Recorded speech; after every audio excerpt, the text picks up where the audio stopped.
I don't know. But She's yeah. a higher athletics than me. Yep. That's because she's proficient in athletics. So, like her So am strength I. So she turns into Luna. So let me describe the scene, okay? So you guys had, first off, let me make sure you're here. Are you here? I'm here. Okay. So you guys had arrived on this bluff that's overlooking this this blighted land section. Sean climbed down to have a closer inspection, and he picked up some of the dirt and he brought it back, and he told you guys that the dirt reeked of necrotic energies. You saw that on the far side of the Vale, about like half to a mile away, there's this like old, giant, decrepit tree with these vines hanging off it. And as Sean came back, he saw that the plateau, this ridge line, this overlook on this blighted land, appears to be some sort of artificially constructed burial mound that's all sealed up. You guys figured that, through some not so subtle GM prompting, that this is probably a safe area to overlook this blighted land. It wasn't. You guys decided to make camp here as the sun was going down anyway. You saw that as the sun went down, these vines off this tree started to like descend off the tree and plunge into the ground. And as it does so, the ground ahead of the tree started to churn and turn itself over. And when it turns itself over, it disgorges essentially zombies that rose up dressed in tattered mail and decrepit tabards and holding rusted weapons, begin to slowly shamble their way across this half-mile to mile blighted land towards the mountain. And as these zombies built from tens to dozens to hundreds to form an entire army of shambling corpses, this mist, this roiling fog erupts from the openings, the sealed openings. Is that a word, sealed openings? Whatever. The sealed openings in the burial mound to roll into this alleyway. And you could see that on the edges of this thick fog that's boiling forth from the burial mound appears to be spectral entities, ghosts wielding ghost-like weapons. This fog, however, rolls far enough up the incline to wash over this bluff that you guys are standing on, and whereupon ghosts attempt to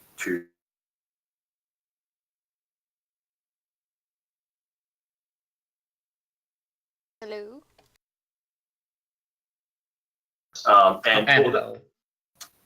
and hell, but at the last moment, Lith, through some mechanism you don't understand, bit Hal and then pulled the ghost from Hal's body and ripped it to shreds. Is that ghost still floating around, the one he got ripped out of his body?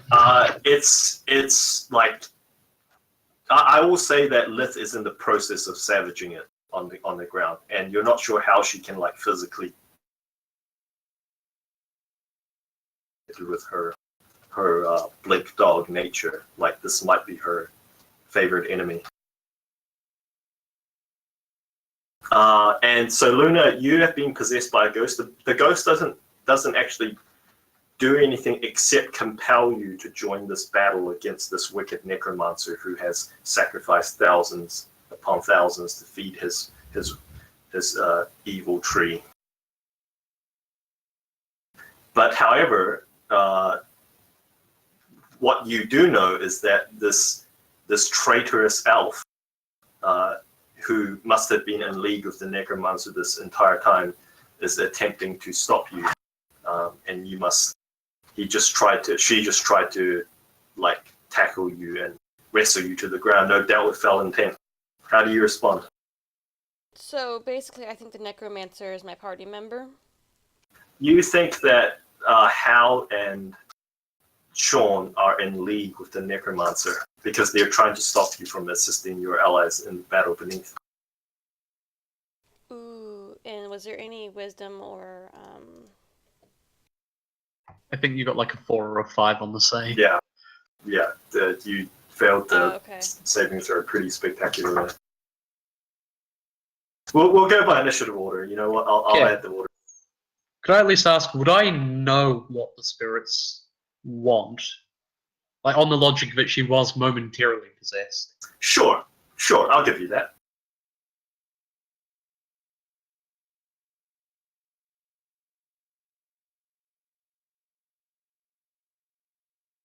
I won't assign a number. I'll just go by.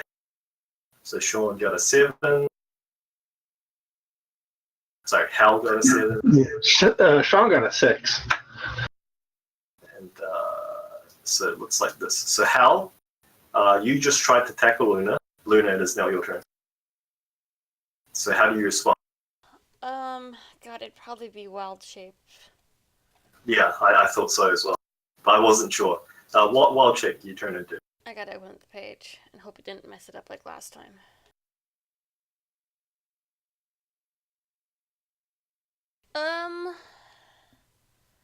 How big is the space we're in? Let's say we're using kind of theory of the mind here. Let's say the bluff is about let's say you're about 30 or 40 feet from the edge.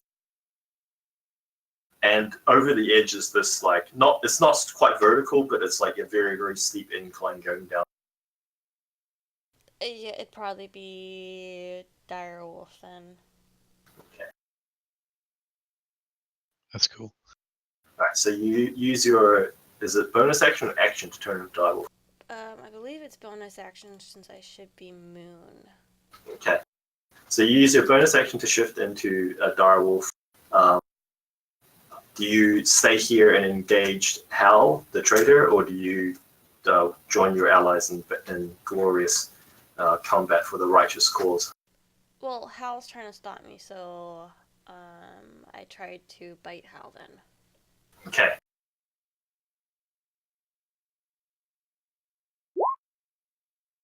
Does this 16 hit your That AC? just hits. Jesus, that's a lot of damage. Yeah, you need to make a strength saving throw. Are we about to TPK ourselves?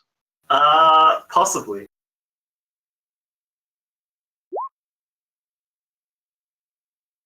Yeah, so she actually bites you. This is the worst. She bites you on exactly the same leg that Lith bit you on, and it was already tender and sore, and she just goes to town on it. 3 HP.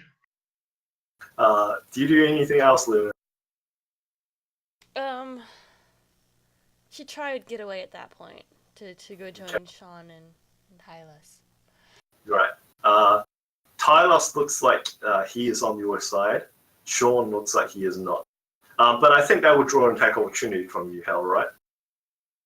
Leaving the area. Yeah. Well, I'm a large creature, so I need to be large. Right. Yeah, I don't think it matters in this case. We're using theater of the mind here. Yeah, you know, I think I'm going to try and play along with this, and I figure the ghosts only care about me insofar as I'm trying to stop them. So she's not going to take an attack of opportunity. She's just going to no, hands up. Nope, fuck that. I'm not going to interfere. Okay. So Hal. Okay, ghosts, do what you want. Hal appears to have surrendered, which is weird because you know for a fact that the Necromancer's forces do not surrender. Tylos, it is now your turn. I have an odd question. What's my entourage doing at this point? They are, you know what? They are riding the Ghost Fog Storm, and they are joining the battle, which is kind of weird. At Sean, all my entourage is attacking Sean then? So no. So there's this fog. Think, do you remember the scene from the Lord of the Rings where he calls upon the ghosts of Rohan or whatever it was? Yeah, it's like that, but it's pouring off the side of the hill into the blighted lands below, and it's just rolling into this shambling mound army, this zombie army, and there's just ghosts fighting zombies in this blighted land down below, and that's where the sound that you're hearing, like steels ringing against mail from the previous night, is coming from. And your spiritual animals are carving a fray through the zombies down below. I can just imagine them all as wolf pups. I'm gonna bite your leg! No, I'm gonna bite your leg! Just overwhelmed by nibbles. Tylos, what are you up to? So do I know that Sean's attacking me, or has he not done anything? I haven't done anything yet. Haven't done anything yet. But I think he looks like he's intentionally eyeing you up. I think is like you can tell that through some mechanism you don't understand. You can tell that he's not on your side. I can see him standing there. Yep. So wait, I'm not possessed, or am I possessed? You are possessed. Yes. Oh shit! Then I'm making a double beeline straight for the battle. Okay. So yeah, I don't think you were engaged with Sean because Sean goes after you. So you run for the edge. Now we didn't specifically clarify this, but I'm going to ask: did you guys leave the rope there, or did you guys pull it up afterwards? I think it was Sean said the rope was still there. Was it Okay. Sean who said that? Well, I was suggesting it was up higher, not the one I went down, but we didn't have one higher. So once I pulled up, I would have put it away because Okay. I didn't want to leave anything hanging for them to climb up. So it's not like it's a difficult climb, but you could definitely attempt to climb your way down if you wish to. It would be an athletics check, which is hilarious because Talos. Yeah. So yeah, you climb about. So I said the incline was about 80 feet. You goes about 80 feet up off the valleyway. So I will say if you take your full speed during this turn, you get about halfway down. Let's call it. You scale halfway down the incline. Okay, Sean, it is now your turn. Before you do that, I have a question. Yes. If I were to let go of the rope halfway down, would I die at the bottom? How far is a fall? It would be 40 feet, but I would allow you an acrobatics check to have to fall down. Yep, I drop halfway. Yeah. So you land upon the bottom. I'll just roll 2d6 instead of 4d6. So you take 5 points of bludgeoning damage as you land on the bottom and tuck yourself into a roll. But you make it down in one single turn. Right. Yeah, Talos has lost his mind clearly. Sean. Well, he's already down there, and I can't do dick form. Am I within range of the ghost that Lilith has pinned to the ground? Yes. I'm gonna run over there and try to kill it and tell her to go help the other dog. Okay, make an attack roll against Ghost. Yeah, you kill it. So it had pretty low HP in the first place because Lilith was fucking it up. So you just run it through its like its form that's like kind of discorporating, and it just pops and bursts. Lilith is going to go at the bottom of your turn. So yeah, she runs for the edge. Like she darts around behind you as your attention turns towards Hal and Luna. And she just here's the thing about Lilith is that she doesn't blink until no one is looking at her. For whatever reason, she's blink shy. She's like that kid that doesn't turn invisible unless anyone's looking at him from Mystery Man. Yep.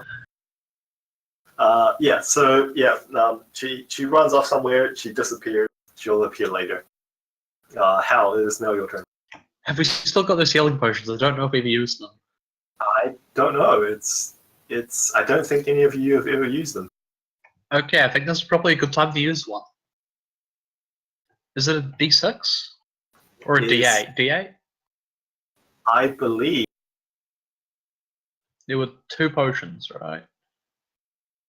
I mean, you guys should be the one keeping track of this. I know, but I think it was on Hono's sheet. I think it was on Hana. originally, and Okay, let me He look it up. himself killed.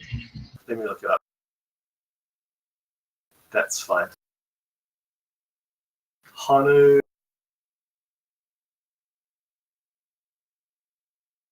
God damn it, roll 20.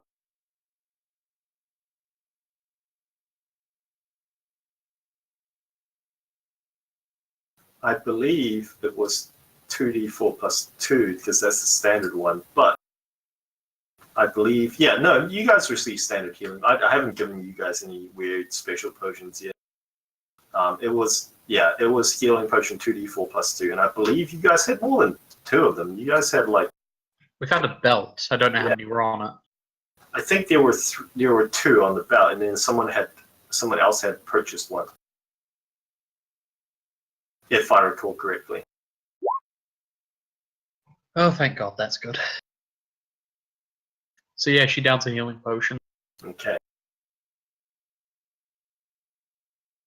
And Feeling I don't know if much I'm doing better. anything else.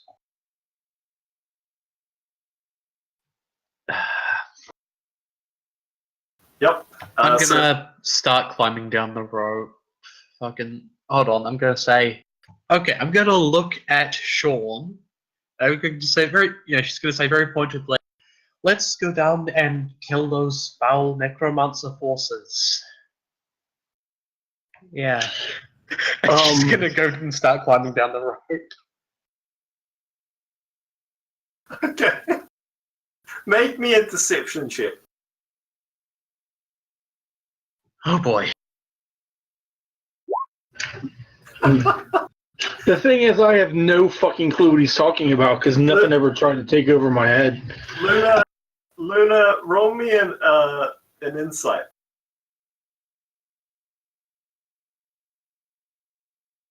Just a minute. Yeah, this elf in front of you is thinks you're stupid and is trying to deceive you. As if you'd ever fall for such a simple trick like that. But he didn't attack me, so he's not on my mind. Okay. Sure. Luna, what are you doing? Going after Tylos, or my other ally. Okay, so Sean. Sean is currently cutting it at your comrades, your ghostly comrades, and has just slain one of them. Most foul. So I gotta get back to the page. I was trying to order dinner. So That's fine. I thought Tylos was my ally and Sean was the enemy currently. Yeah, that's right. So Talos has climbed down to join the battle. You can tell that Hal and Sean are not on your side. And Sean currently has just slain one of your ghostly compatriots.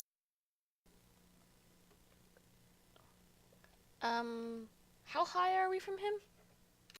From Talos, Well, from Sean. you guys are on the same elevation. Damn. You, Hal, and Sean are on the same elevation. Talos is 80 feet down. And so Tylos is killing things or Sean's killing things? Sean is killing things. Talos has run off to join the battle. Let's go bite Sean's tail. Okay.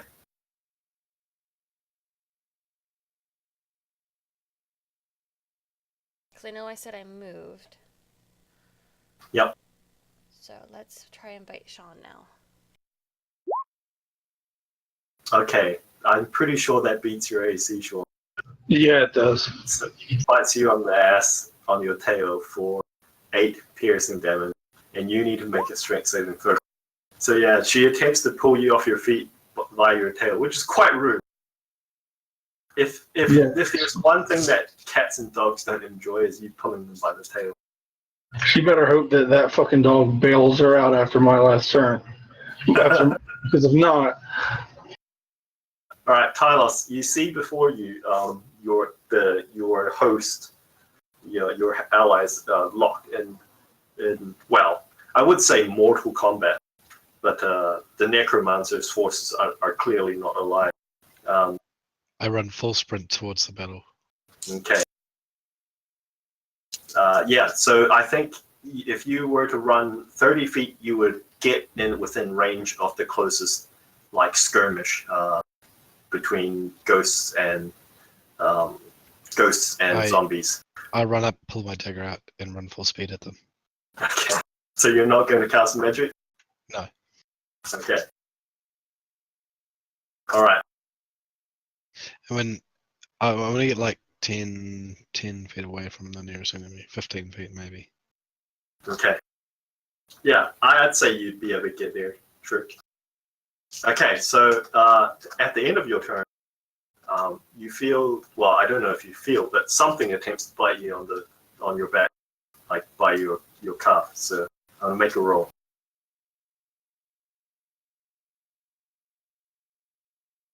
Wait, who?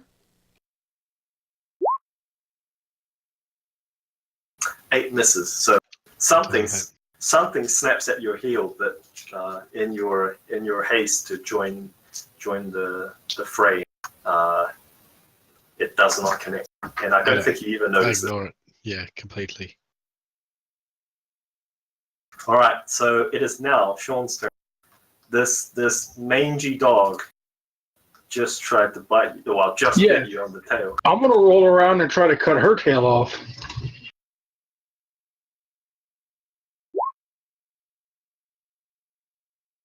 Yeah, I think that connects with Direwolf, right? Direwolf AC is only like 11 or 12. I gotta open the page again. It is open. Let's not scroll inwards. It's at 11, yeah. Yeah, so you take 7 points of slashing damage. I think Direwolves have like 13 or 20 something HP, so you're fine. 22.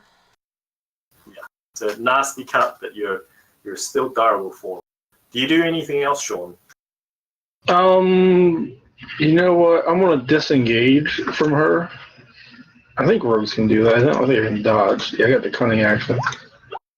Yep. You disengage.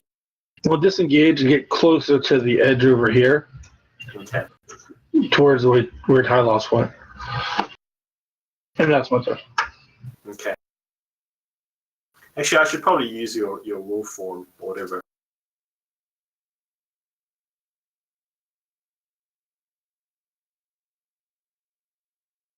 For what?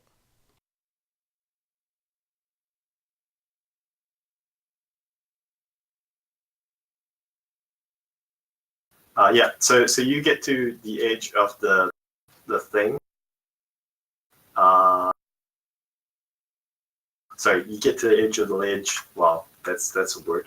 Anyway, it is now housed. So Sean, actually, I'll describe this. Sean, you can kind of, as you run to the edge and overlook this battle, you can kind of tell that like the forces are relatively evenly matched between the spectral entities and the zombies. Neither side seems to be gaining an advantage. The ghosts So Tylos seem, is there. the ghosts seem more skilled in combat. Like they're doing like all sorts of like tactical maneuvers, in mass combat, like enveloping the enemy and doing false retreats and all sorts of fancy tactics. But the zombies simply overwhelm their better tactics with just sheer numbers. And both sides seem to be locked in the stalemate. Hal, it's your turn. Okay. I want to use my action to activate the amulet. Okay. This may be a wee bit meta, but does anything happen? Like, do I get any attention when activating it? Because I still have the suspicion that it's like some kind of undead beacon. So when you activate the amulet, this searing light erupts from the top of this block.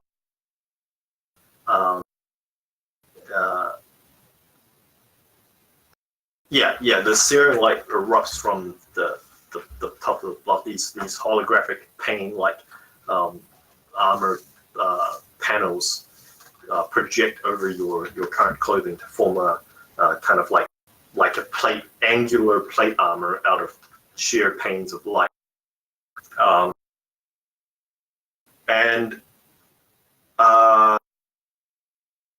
You know what? That's a good question. I'm going to roll something.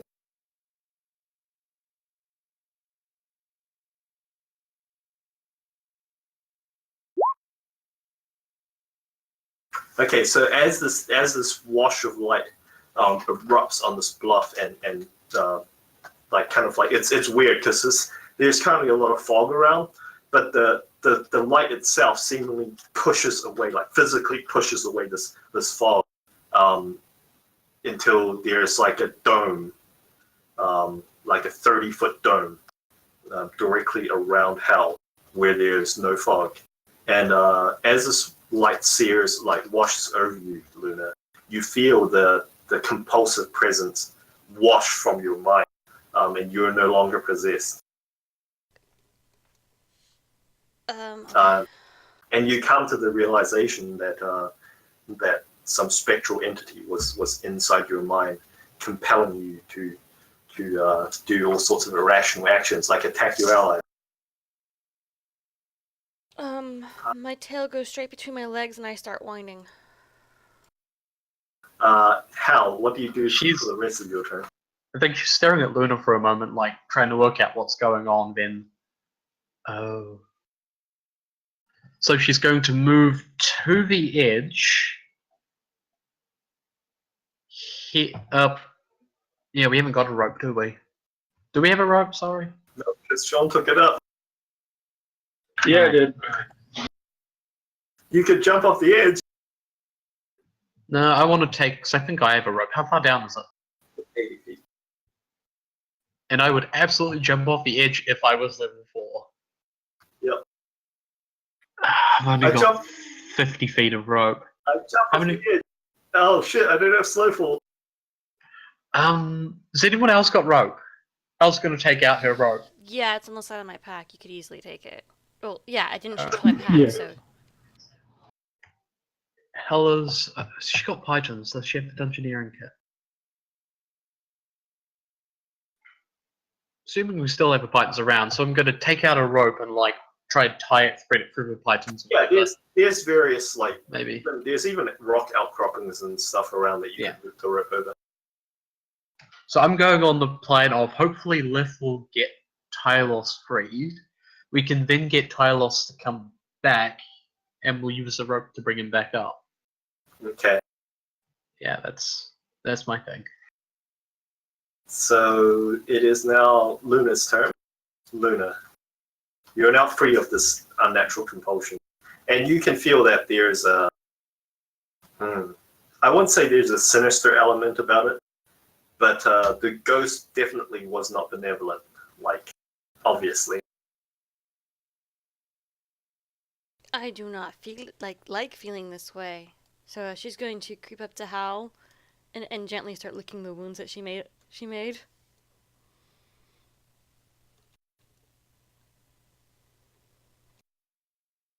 I mean, yeah. I mean, I don't think that the dog was being particularly threatening. No.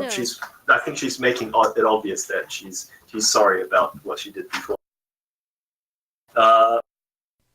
Now, how far are we from the ground? From 80 feet.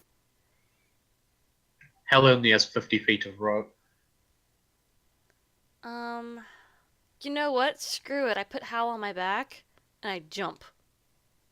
Wait, what?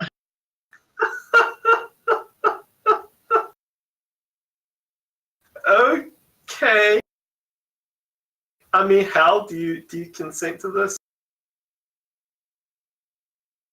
I don't think I do because it seems like a really bad idea.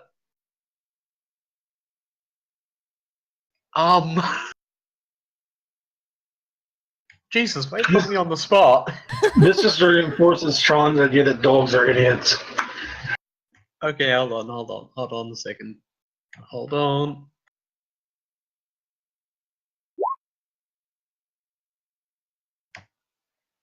I think she's gonna stay here.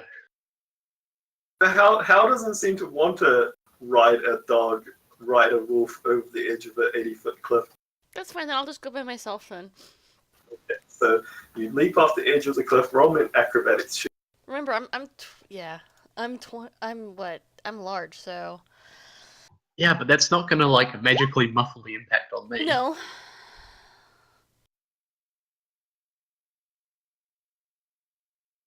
It's acrobatics, not Oh, athletics. acrobatics. Yeah, acrobatics is to prevent fall damage. Aw. Athletics for jumping, acrobatics for falling. So you take 25 points of bludgeoning damage as you hit the ground, which I think reverts you back into halfling form. Yeah, that was the whole point. Would I have taken damage as well if she jumped with me? Yes. In fact, she would have taken your damage. So when we camped up here, were we at full health? Yes, you were.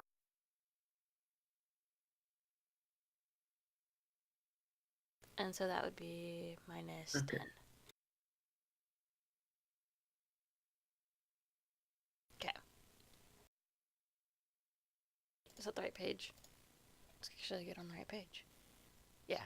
By the way, have you noticed the Yes. fancy new? It's great fun. Anyway, so Tyler, it is now your turn. Directly before you, there's a skirmish of two of like 4 or 5 like ghosts squared off against these zombies, and the ghosts, the specters are doing all sorts of like fancy shit. Like there's like 2 guys with shields up on the front, and they're mostly ducking behind their shields, and there's spearmen going over the top of the shields, running these zombies back. Actually, I would not have left direwolf form. How come? It has 37 health points. Oh.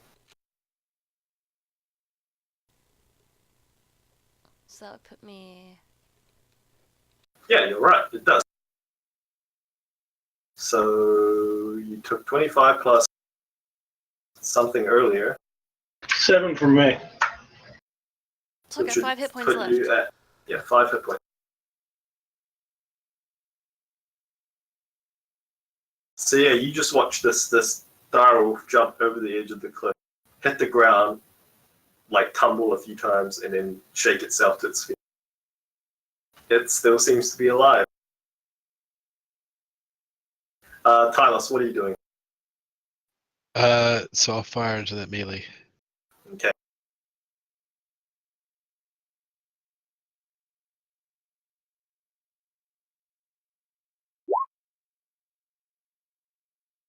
Nice. Holy shit. I will say for the purposes of this current scenario that you had advantage because the shield guys are taking the help action, the assist action upon their turn, and assisting their spear attackers. But you know, you manage to, as the shield guys bash one of the zombies backwards, knocking them off balance. You throw in your chromatic orb. Your chromatic orb lands and splashes within the cluster of these zombies and bursts with what kind of damage? Because you get to choose. I would say electricity.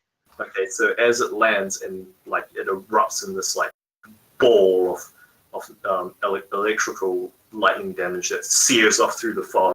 A lot of the zombies, when the electricity arcs through their plate armor and chain armor and scale mail, they simply just explode like the showers of limbs and things fly in all directions. The ghosts before you give a mighty roar and a bellow, and they surge forwards to take advantage of this lapse in the line. I'll like yell at So- my voice as well. Okay. Here's the thing. Do we want to, like, just unpossess him and get the fuck out of here? Or do we actually want to try and help get rid of the zombies?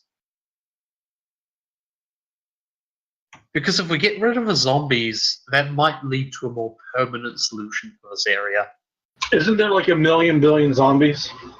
Yeah, but they don't need to kill all of them. They just need a path to the tree. Yep. Like, we could try to help them carve a path through the zombies. Like, That 'cause being my- said, they are straight up friggin' mechjacking, trying to mechjack us to fight in this battle for them. I don't think they're very benevolent. The thing is, like, if we did start assisting them, they might stop fighting against us, which means we might be safer that way. Like, if they've got a big fuck off front line, if we all have ranged attacks, we could just be like, hey, stop trying to possess us, we'll fucking help you. And fire ranged attacks at the zombies from behind them. They might stop attacking us if we're helping them. So Maybe. a single zombie shambles out of the mists, seemingly not engaged by any ghosts thus far, and it lunges towards you, Talos, and tries to stab you with its longsword. I think it's this. I think it's going to miss. Yeah. So in its shambled state, and its creaky swing, you have no issue at all just like leaning out of the way of its clumsy swing. Lith, however, is going to attempt to knock you from your super. Just ignore the damage portion by the way. This is simply just to determine if it hits or not. Yeah, you're just in the zone. So Lith is unable to gain a purchase on you as she attempts to bite at your ankles. It is now Sean's turn. I'm gonna look down over the cliff at the dog that just jumped over it. Look at Hal. Look at the dog again, and then just start taking the rope out of my bag and handing it to him so he can tie it together and start making my way down the rope. Actually, I don't know, is that my action to do that? Because if not, if I'm in range, I'll Eldritch Blast one of these zombies. Okay. You are within range of some kind of cluster of, because your Eldritch Blast is like 120 feet, right? 120. Yeah, so you're within range of like the closest cluster of combat that's happening.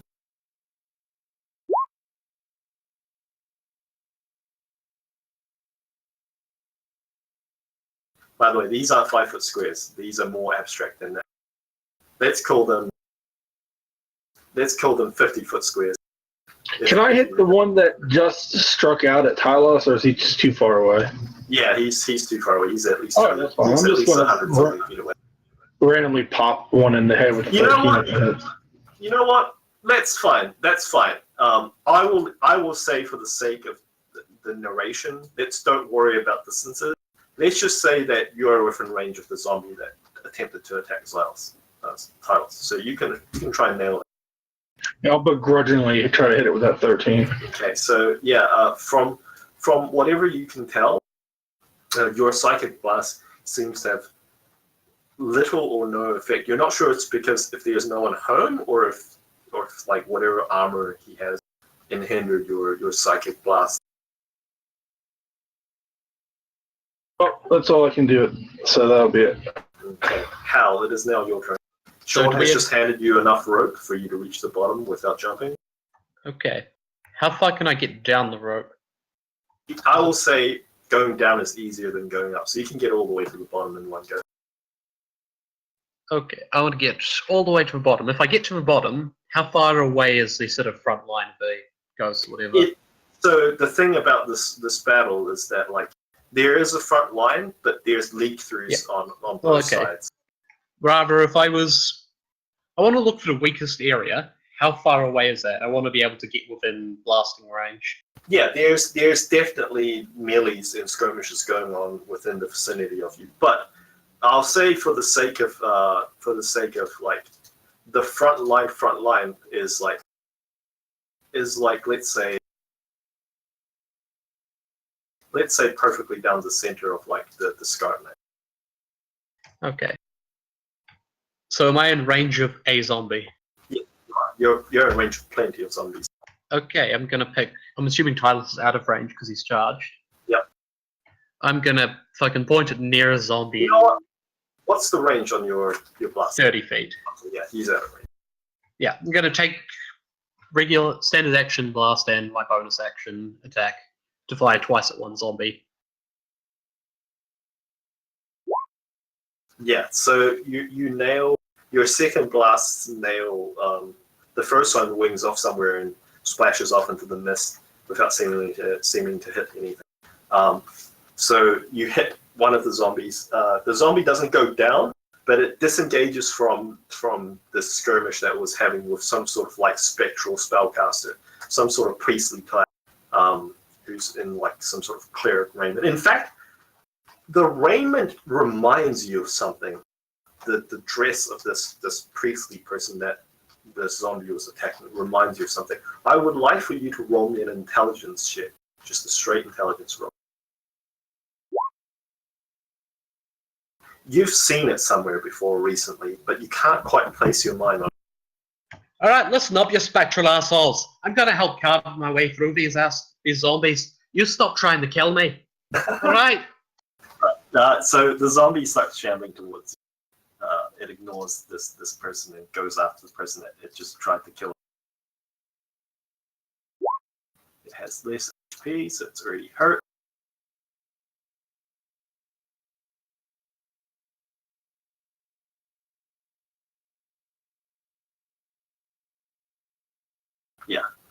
Yeah, so it moves off from this melee, goes towards you, and attempts to shank you.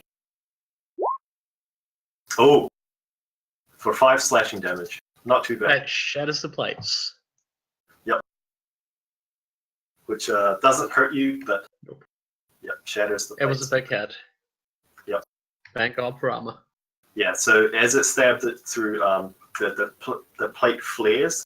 Oh, by the way, you'll notice one thing is that as you're moving forwards, this dome of light, of no fogness, pushes forwards with you. And as you do, all the ghosts that you come in contact with discorporate.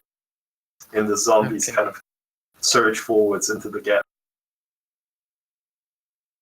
Okay, I see how it is. Luna, it is now your turn. There's a zombie that's attacking Hal at the moment. It's pretty much right beside you.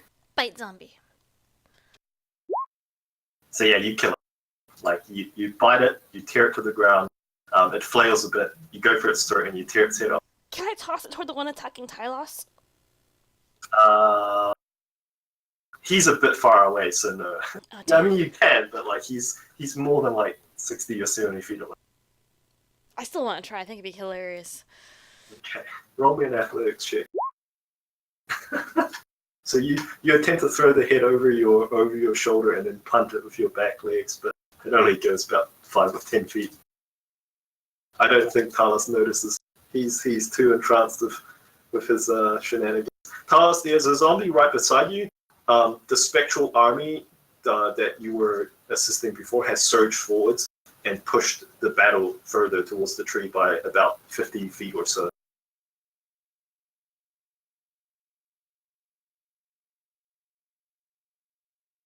Pete, you there? Oh, He he said said burp. be right back. So we'll just skip his we'll just skip his go, and do List's turn later. Sean, it's now your turn. How far away is Tylos from me? He's about over 100 feet. Just over. Oh. Just over. You mean just under? Because I can move 90 feet per turn. You know what? For the sake of narrative, I'll say if you spend your turn getting to him, you can Well- get to him. Yeah. This is what I can do. I can bonus action dash as a rogue, but as a tabaxi, You can double your movement. Yeah. so I want to try to keep his dumbass alive. And since my my bolts aren't doing dick, I'm trying to get within melee range and start like flinging Falchion around. Okay. Yeah, I think as you're running forwards, there's zombies that attempt to try and intercept you, just Okay. because you're a fast-moving object. But Falchion just is whipping around you and like just intercepting these zombies and like maybe not killing them, but like interfering with them enough that you can get past without being intercepted. Where do you wish to move to? Do you want to get right to the Tylos? Yeah, I'm gonna get next to him, and if I can, if I still have an attack, I'll attack that asshole that attacked him. So let's work it out. What's your movement speed? 30. And So I can double it as 60. yeah, as my bonus action. Then I can use the feline agility to double, so it would be 90. I mean, it'd be more than 90, right? It'd be 120. I can live with that too. Yeah, you could get definitely. We don't have to like fudge anything. Like you can get to Talos like within 120 feet. Yeah. And then So I'm you gonna- actually- would it be considered a sneak attack if I hit him since he's engaged? Yep, and Talos is assisting you. Well, oh sweet. So there's 13 hit. No, you don't have sneak attack. Doesn't give you advantage.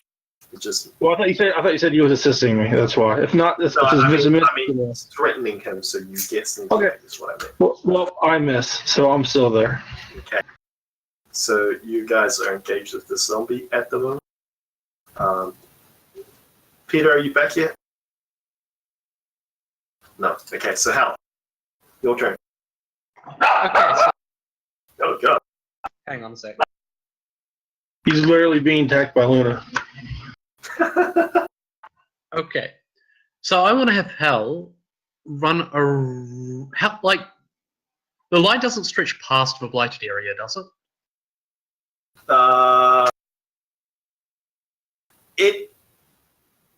It does. No, so there's like a main skirmish line, but around the edges of it on both sides, and as well as forward and behind it, are little pockets of like where small groups of ghosts and zombies are squaring off in little like scrunches and melees. So I want to try run around the main skirmish, like because I want to keep away from the ghosts because I don't want to fuck them off.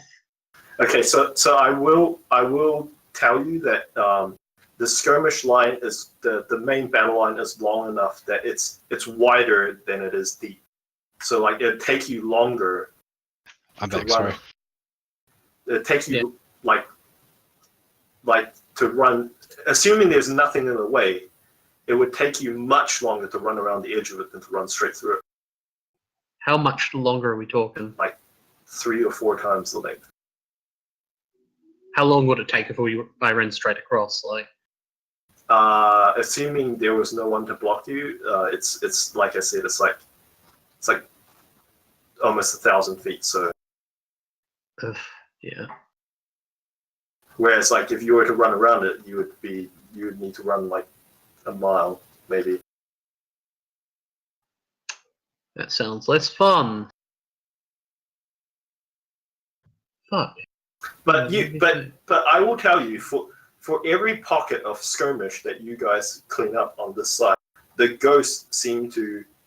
So, for example, that group that Tylos, so that zombie group that Tylos had nuked, the group of ghosts that were fighting the zombies have surged forwards and joined the main battle line. And the main battle line, with the addition of these ghosts, are pushing the zombies back towards the tree. So think of it as kind of like a Dota situation if you ever played that. And I haven't, but I know by inference.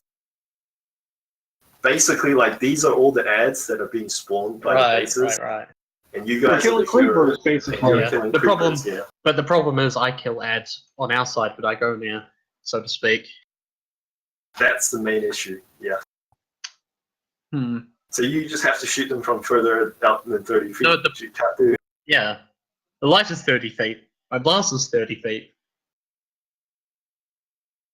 I'm going to stay where I am for the moment. I'm going to prepare an attack against any zombie that comes near me and... Fuck. I mean, you could always move to defend Tylos and let Tylos do the Yeah, whole range thing. I want to shout... Yeah, I'm going to shout at the Spectres, like, tell them to fuck off from this area in particular and, like, point at Tylos. All right. So Like, you do so. This is going to be our spot. You do so. The specters don't seem to hear you. Okay, maybe they'll listen this way. I'm going to move toward Tylos. Fuck them. So that's He I would do said. that. So Tylos is about 100 something feet out. So if you were to move your full turn this turn, you could get about halfway. I think a little bit more. I've got 40 feet speed. Oh, okay. So if you run, he would just be outside of you because he's like 110, 120 feet Okay. from. I'm going to do that. And I'm going to shout at them again to get the fuck out of this area and leave this bit to us. Yeah, they don't seem to acknowledge your shouting. It seems like they don't even hear you at all, as if they're not even aware of your presence. Yeah, they're probably busy. Yeah. So, Tylos, it is now your turn. Sean has sprinted up right beside you and attempted to take down this zombie that's assailing you. You can tell that Sean isn't your ally, Oh, if he's not my ally, then I'm scorching ray the shit out of him. but he is attacking your enemy, so it's one of those enemy of my enemy situations. So here's the situation. You can tell that Sean's not your ally, but he is attacking the zombie that's attacking you.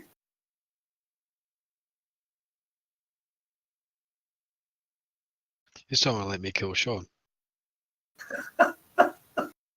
Hey, dickhead, I didn't run up here for you to kill me. I mean, you can try and kill him if you want. But there is a zombie. No, no. I'm gonna. Whatever. Where's the zombie? He's right beside you. And I magic missile them. Okay. Let's see that damage.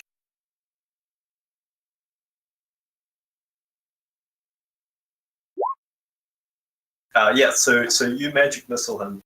It slams into his armored plating. He's wearing this kind of like chainmail holding the shield, and the magic missiles just take his shield apart and start blowing chunks off his chainmail. Like his chainmail starts going into tatters and falling to the ground and rusted. Like it staggers backwards, but it still seems alive. Just for 15 damage all up. That was. I only saw one roll. Do you roll one for all of them? No, you roll. You roll. Well, down. Oh yeah, okay, you kill him. Yeah, so your magic missiles just blast the shit out of him, and rip him to shreds. Jesus Christ, that's like almost max damage. Yeah, so your magic missiles sear into this thing and just blow it apart. First it blows its shield apart. The first one blows its shield apart. The second one rents its armor and sends rusted links flying in all directions. The third one slams into its head, and its head just comes clean off and sails off into the night. Do you do anything with your action? Yep. Sorry, your movement? For my bonus action, I'm gonna look at Sean and be like, "You're lucky that wasn't you." So you do see ahead of you. There's a corridor of about 50 to 60 feet where it's a clear run. There's no zombies threatening this area because you cleared it out with your chromatic orb. Do you wish to move forwards 30 feet? Yeah, shit, yeah. Okay. He threatened me. Can I take an attack of opportunity? Sure. I'm joking. It is now Luna's turn. Does what's her name get a chance to rip the ghost out of him? Oh, that's right. You're correct. Thank you for reminding me.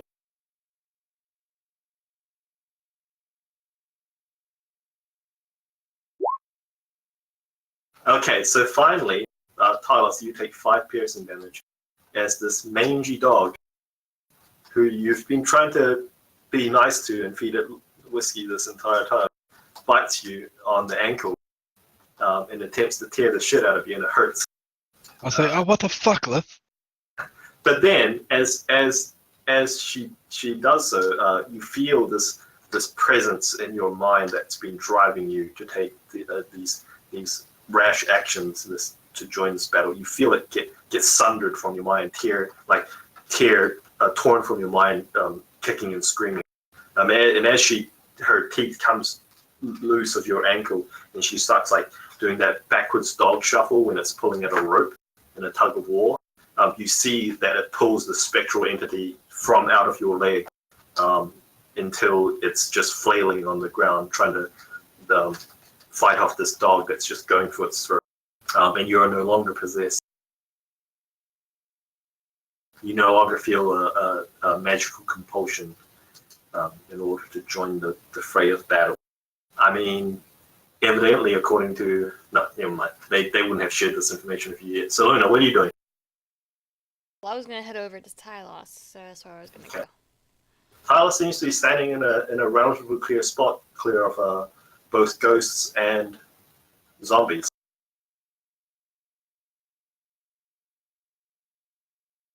Okay, so you head over to Tyler? Yes. Okay. Some random zombie decides to take a swing at you as a attack opportunity as you run past. But he doesn't go after you. He just takes a swing, completely misses, takes off as another zombie right beside him's head as you go running past. But he doesn't come after you. So you get up to Tyler.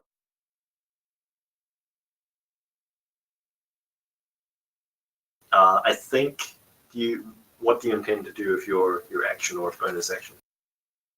She's making sure nothing attacks. Okay, so you're protecting Tylos, essentially. Tylos, it is now coincidentally your turn because we skipped your turn last go. Then I will continue fighting.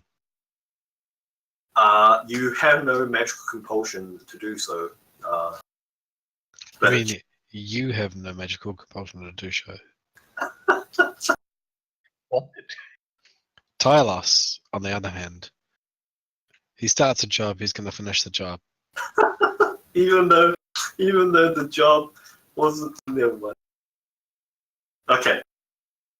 So you still have the information imparted to you by the ghost when it's possessing your mind. You know that this necromantic tree upon the top of this hill is a thing of great evil. Thousands of souls were sacrificed in order to empower this tree with the necromantic properties. Can I shoot the tree? Like, am I close enough? No, you're at least 600 feet up. Okay, well, I'll just keep pushing through. I'll firebolt the nearest bad guy. Okay, so you surge on ahead 30 feet. I'd say you're now currently about 100 feet up from the main front line. And you fire your firebolt into the crowd of these ghosts skirmishing with in this battle line with the zombies. But your bolt splashes against the front of some random zombies' plate armor. And it kills the zombie, but like there's just so many of those zombies that another one immediately feels its and doesn't seem to have overly affected the entire situation much. Sean, it's now your turn.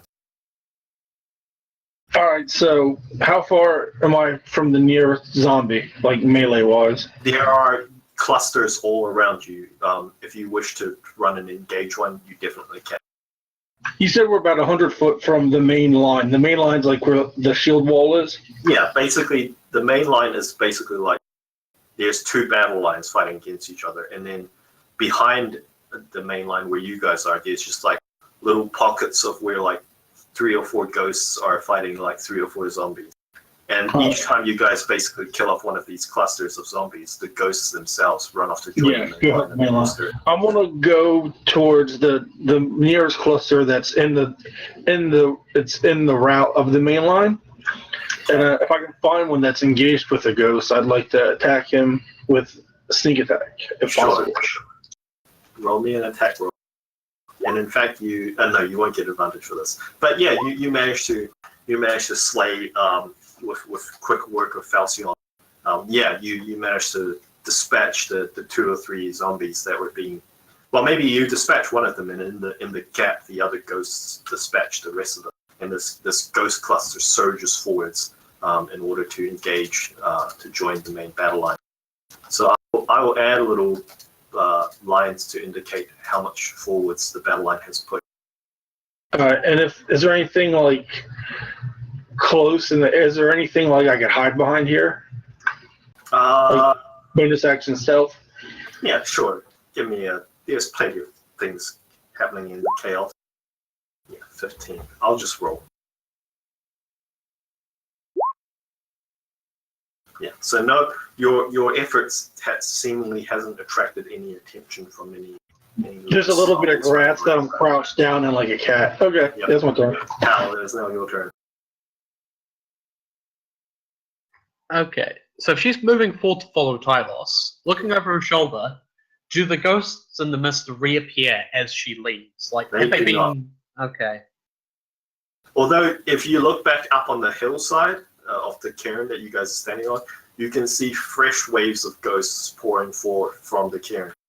So it's not like Any mitigation is very temporary. So yeah, and again, when you glance up the hill at the tree, you can see fresh waves of like zombies being spewed forth by this churning earth that's around the tree. Okay. I'm going to charge after Tylos. Okay. Like, I think it's probably best to concentrate our efforts in one area and try and cut a path. Yeah. And I've got zombies in range, I'm assuming we do. Yeah, you do. So, like, by default, could I assume that if I'm using my attack, I throw one at a zombie, I make 2 attacks, so if the first one kills the zombie, the second one will be at a different one. Otherwise, 2 against the same. I'm simply saying that, like, your attacks here are way more abstract than like simply attacking things. So you can kill multiple zombies with one single attack roll. Oh, I see. How much damage you do. Okay. Yeah, so your first one, again, like, whether it's through the radiant light washing from your amulet, like discorporates whatever spirits were fighting these zombies, and as these zombies like suddenly were free of their opponents, you lash out with your radiant strikes, and whatever, evidently something about sunlight radiant damage does something to them, because it just renders them, it seems to like cut, it's almost like you don't deal much physical damage to their corporeal bodies, but like you cut their strings somehow, and they just like drop like cut strings, marionettes. Lasers. Yeah.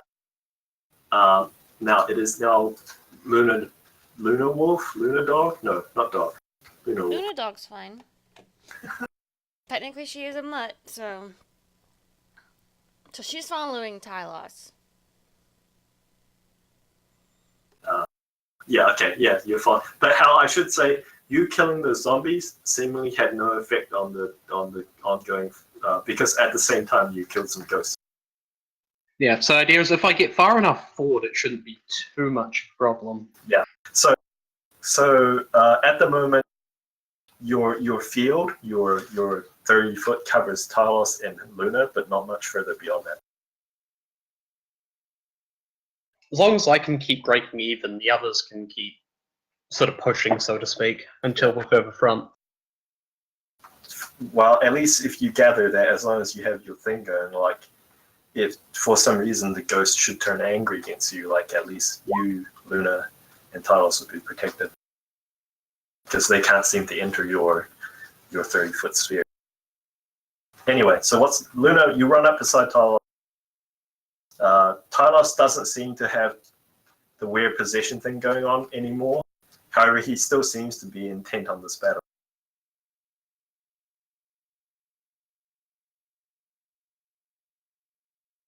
So, like, literally with Lith on one side and me on the other, I guess. Actually, I look around for Sean at that point. Okay, so Sean is further back. He's about 60 to 70 feet back, and he's currently in the midst of dispatching some zombies. He doesn't. So, out of character wise, I don't think he can move this round because he used this last round to do a dash thing. Okay.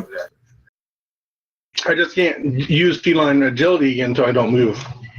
Oh, okay. Okay. So I stop. But you didn't move last round, so. Actually, you did. No, you moved to engage some zombies. Never mind. So, I kind of, like, chuff, and then I start trotting towards Sean then. Okay. So you're basically going back towards Hell, because that's where Sean is. Can you see the Patreon at the moment, by the way? Yeah, but it looks like it's me, Tylos, and Hal in one small area, and then Sean off by himself. Yeah, so you start heading backwards towards Sean.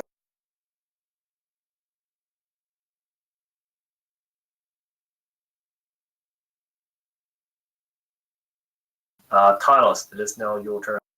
The battle in front of you definitely seems to have turned in the Spectre's favor as the line pushes forwards slowly towards the tree. Fire the closest one again. Yeah, again, your firebolt lashes forwards into the line. It sears and burns away a couple of zombies, but there's just so many of them that like immediately. Can I use my thing to fire another one? Sure, yeah, definitely, 100%. Okay, so this time there's a little bit greater effect as your firebolt sears through like a few lines of zombies, like 3 in a row. The ghosts use the momentary opening in order to wedge themselves forwards and push an opening into the front line of the melee, the skirmish. And as they do so, before the zombies catch their shit and reform their line, the line pushes forwards momentarily a little bit more.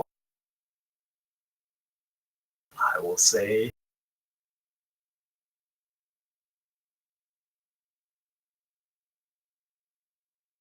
Yeah, Sean, what are you doing? Do you move up, by the way, Carlos, or do you remain at extreme range?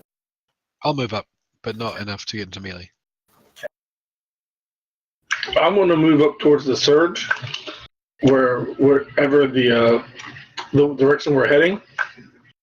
Okay, you're about like 200 feet out from the front line. So I'm going to head that way.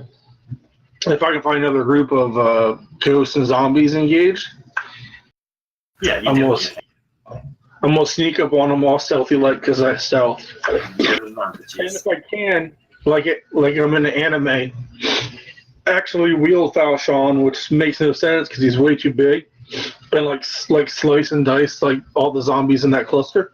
Yeah, sure.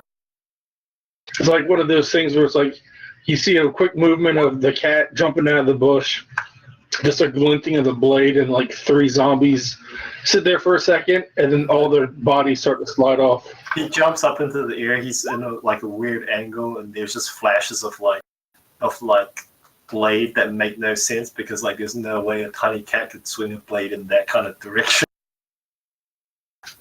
Yeah, and these zombies just like they stagger around for a bit, and then like limbs and hands and heads start falling off, and then their body collapses in different pieces.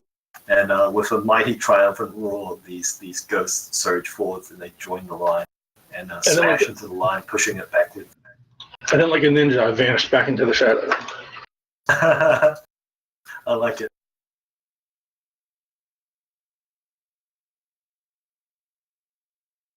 All right, so it is now Hal's turn. You move forwards, right, Sean? Yeah. I'd say you get up close enough to Julian and Luna.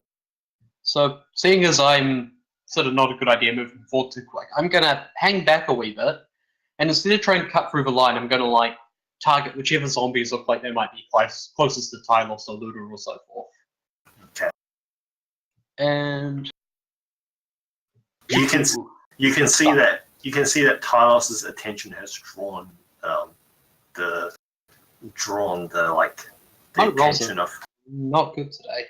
some kind of zombie, which is kind of like not really sneaking into, but shambling up towards him from like the northern side. So you intercept them by blasting him with your radiant strike.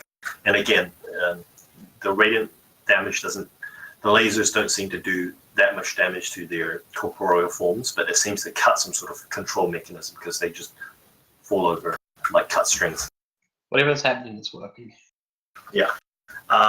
It is at this point that over the battlefield, you guys feel this pulse of energy wash through the battlefield, and a lot of the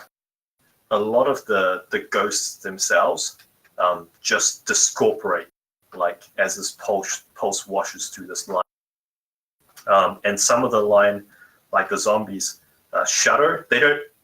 They seemingly don't take advantage of this like sudden loss of all these ghosts because they kind of like shudder in place as if something has momentarily lost control of them. But I need each of you to roll me a wisdom saving throw.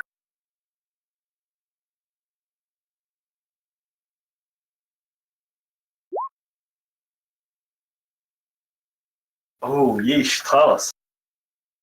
I think Luna is getting dinner, so I'm going to roll for her if she doesn't mind.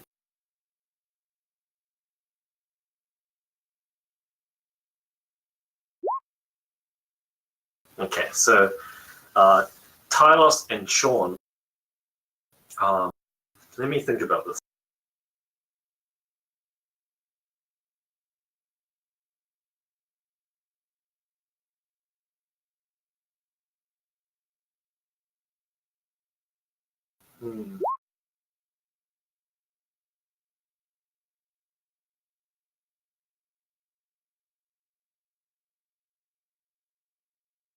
So Carlos and Sean, so for mechanical purposes, you guys are stunned for 1 round. But for narrative purposes, you experience a vision. The vision is seen from what appears to be the perspective of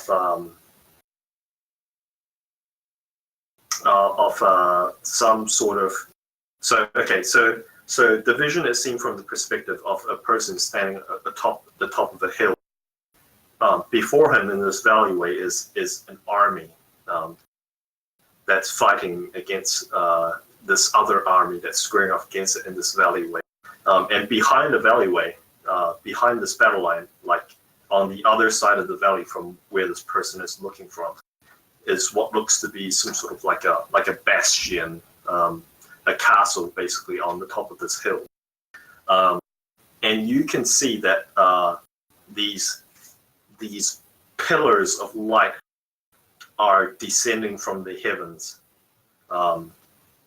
So coming down from the sky and landing upon the ground. And at the tops of these pillars of light as they land upon the ground are these triangular teepee-shaped structures, like large buildings. And the sides of these large buildings open up to disgorge hundreds and hundreds and hundreds of warriors who charge forwards.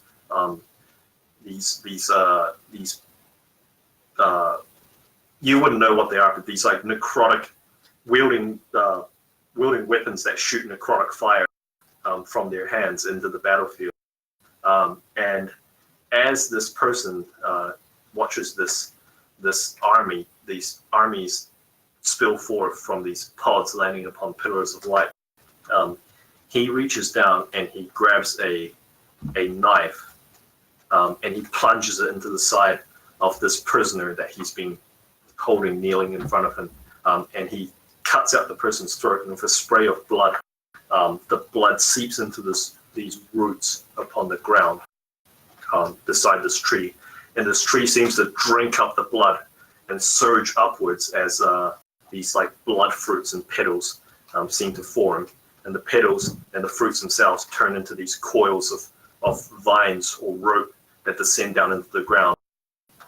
And you watch as some of the corpses on the ground that have been slain in this battle, the ropes roil over them, pull them into the ground, and then push them back up, and they come back up as shambling zombies.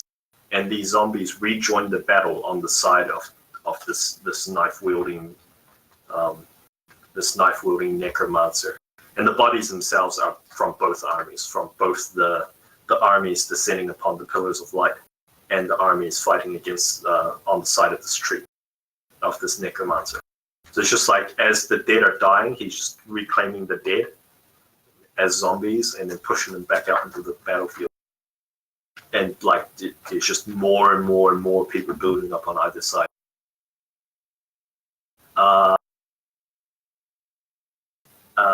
It is now Luna's turn. Luna, you don't experience this vision, but you see Tylos and Sean suddenly lock up, and they just stop moving, and they seem to have a glazed expression over their face.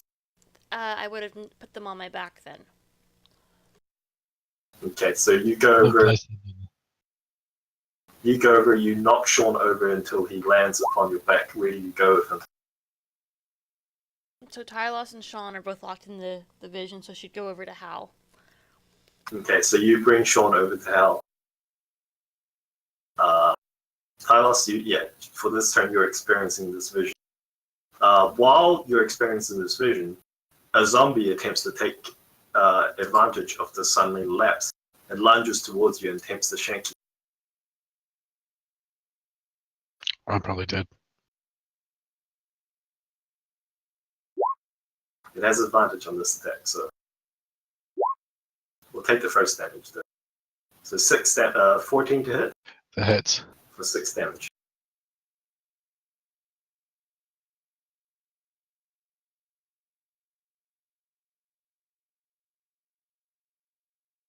We'll just Plus- use this. Isn't quite dead. We'll just use this token. Sean, it is now your turn. You recover. Actually, no. It's never mind. You haven't. Yeah, On your turn I yet. was just Hal. saying. Give me a sec.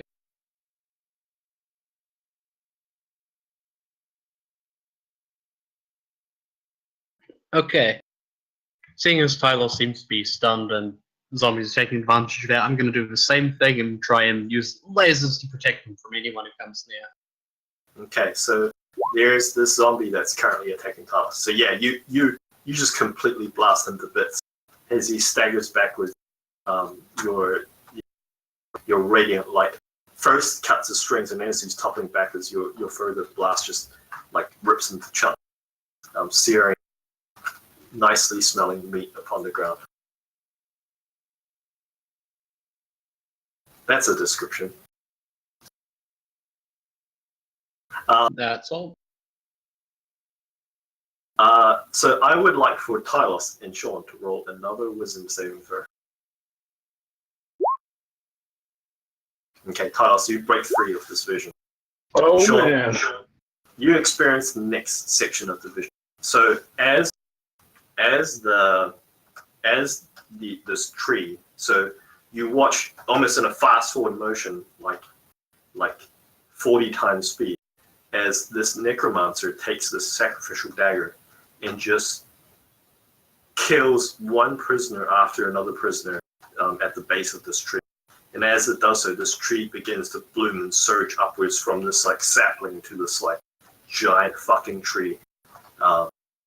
And as he does so, as this 40 times speed is going forwards, you watch as the battlefield slowly start to turn. And as more and more of the warriors on the necromancer side fall, his army begins to be fully composed of just corpses, shambling corpses. And eventually there's no living side upon the necromancer side. All of the warriors have fallen. And it's just necromancers, zombies coming forward from this tree.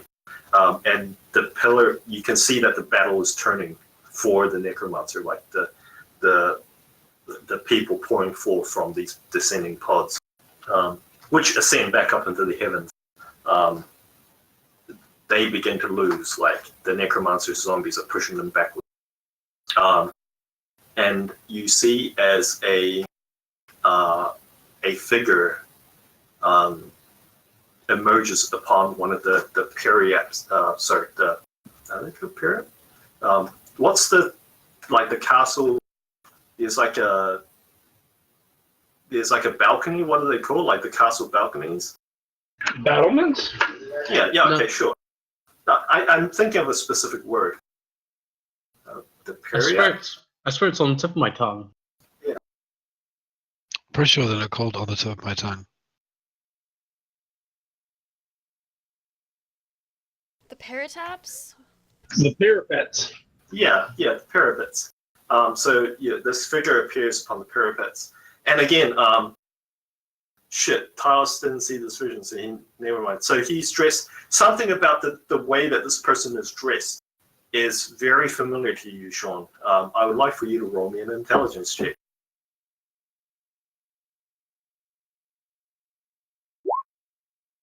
He looks like. I will whisper this to you. You can choose to shoot, since you're the only one who actually jumped down to the voice channel, the other voice channel.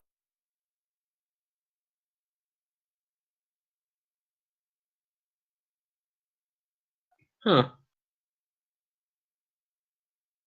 Huh.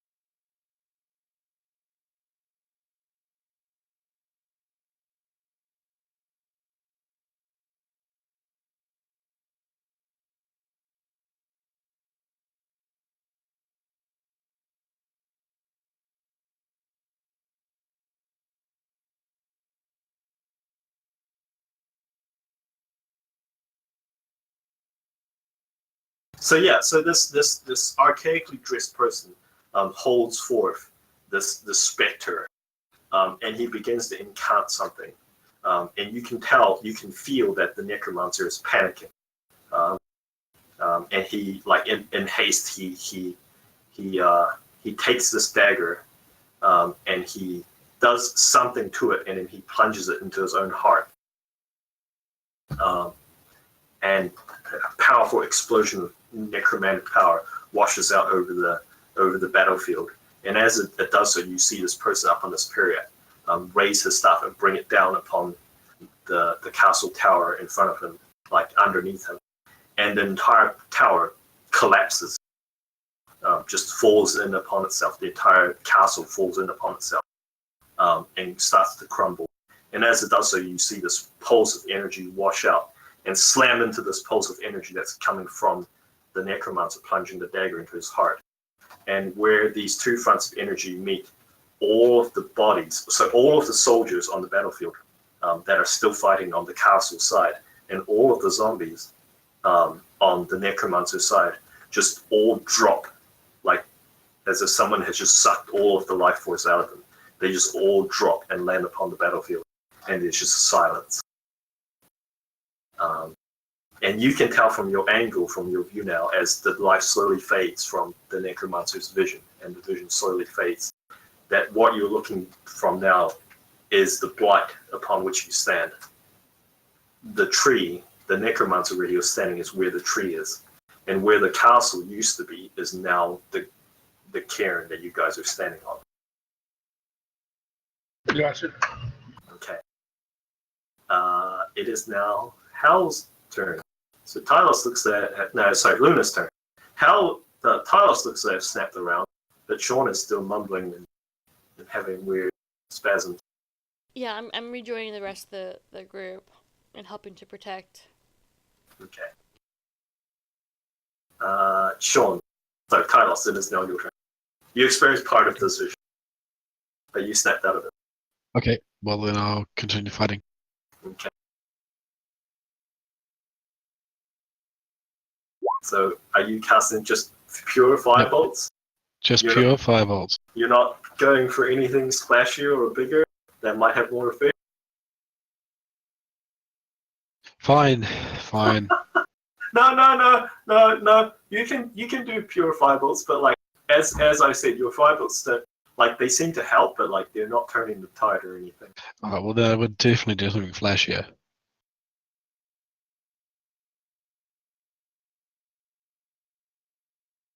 I'll do something flashier next turn then. Okay. So yeah, again, your firebolts kill one or two zombies, but before the ghosts have an opportunity to exploit the advantage, the sheer numbers of zombies just press the line back in again. Do you move forwards? Yes. I assume. Sean, you snap. The vision fades from your awareness, and you're imparted with suddenly a lot more information about what's currently happening here on this planet. What do you say? I'll mumble something about the tree's got to come down. Necromancer killed himself there. Was fighting, how the hell they called? You just said it. Was fighting someone from the Nexus. I cannot remember. My mind is dumb. The Raiment guy. What the hell did you call him? Because I'm telling everyone. I forgot the name. Yeah. Auditor fought Necromancer here. Everyone died. Necromancer died where the tree is. Tree's got to come down. And if I can stand up, I guess I'll. You know what? I'm recovering. I'm just going to fire a bolt at a Necromancer. At the zombies, even though it's half damage. Oh wow! Yeah, you blow apart a zombie, and the ghosts take the opportunity to cut the other ones down as one of their numbers suddenly lessen, and then they surge forwards to join the. You can tell that the battle now there's a bulge pushing forwards, and it's clearly the lines have clearly shifted towards the ghost side rather than the zombie. I'm assuming if I looked at the tree through the scouter, it would just say tree like everything else. It says error. Oh, that's fantastic. That's not ominous at all. And Talos. So actually, all of you can tell that. So the way the line is bulged forwards at the moment, you think that a solid push, so a solid hit towards that bulge point forwards would be enough to split the zombies' battle line in two and possibly give the ghosts an avenue to rush the tree. Okay. So Hal, it is now your turn. How far is it, like, from the, say, tip of a bulge to the other side? It's at least another 100 feet or so. But the thing about the thing about mass combat is that, like, if the center breaks, Oh, then it's more a matter of, like, Hel would do a hell of a lot better if she could get on the other side of them. Yeah. Like, just flank that shit. you think it would be a bad idea for you to run into the bulge at the moment. Yeah. You might I'm undo all of the gains that you guys have made. I'm gonna keep doing what I've been doing. Stay on the defense. Okay. Well, you do see that Talos has attracted a couple of zombies with his last blast, as well as Sean, actually. Sean has a couple of zombies creeping up behind him at the moment. Well, then I have a couple of zombies creeping up on me at the moment. So seemingly any actions that you guys make towards the front line attracts attention from the sides. Yeah, so you secure Talos' flank. Again, it's always the second one. Your first one always seems to miss. The second one always seems to get them. So yeah, First one was just practice. just ranging. Yep, that's my turn. I see you move up to secure Talos' flank. Hey? I assume you move up because Talos moved up as Yeah, well. like I'm not fucking waiting back. I need to be, within distance of them. Okay, Luna, there's a zombie that's coming towards Sean because Sean. Well, Sean's on my back announced his presence. still, so... Because Sean never said he got off my back. You do know that zombies are slow and that you could just take off with Sean and leave the zombie behind. Yeah. How far away from me are we from Hal and Tylos? About 40 or 50 feet. Easily one movement for the wolf. Yep, easily. So if you want, you can take Sean, take off towards Hal, and just leave the zombie behind. Yeah, that's what we're gonna do. And they're zombies, so it just, like, as soon as you're like more than 30 or 40 feet away, it just turns and moves to another clump of ghosts and zombies and rejoins that fray. Yep. Okay, Although, let's So have Tyler. some fun. Hold on, because that was just my move action, technically. sure. I'm Sure. going to basically, as soon as we reach the group, I'm going to shift back to normal. And Okay. then, so how far is the bulge from us? So suddenly you've got a tiny cat riding a tiny halfling. I'll say it's within range of like 60 feet. Awesome. So, You guys have got it pretty close.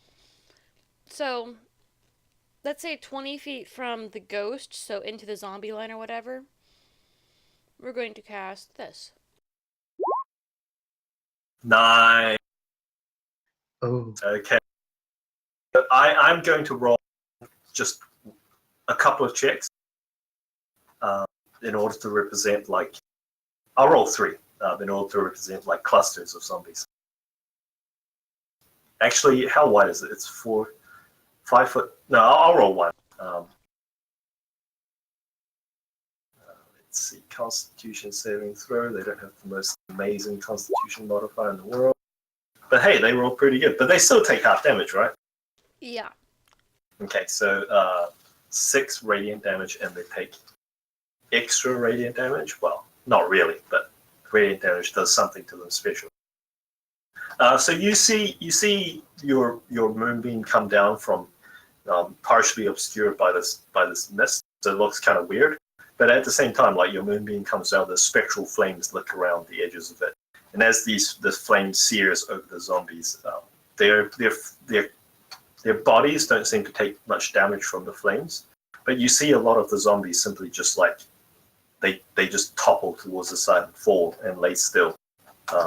The damage doesn't seem to have killed them, but something has affected them. Yeah, so you just keep that going, right? And you're just kind of like moving it forward. Yep, that's a concentration spell, and that was my action, so I should still technically have a bonus action. Correct. Although I think you need to use your bonus action to drop form. I'm not sure Oh, about that. yeah, that would have been bonus action. So yeah, I'm done. Yeah. So Talos, it's your turn. Okay.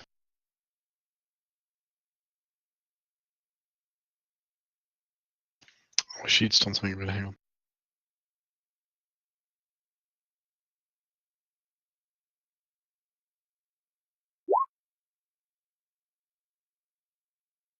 Pow. Okay. So what type of damage? This time I'm gonna go for like a frost damage. Okay.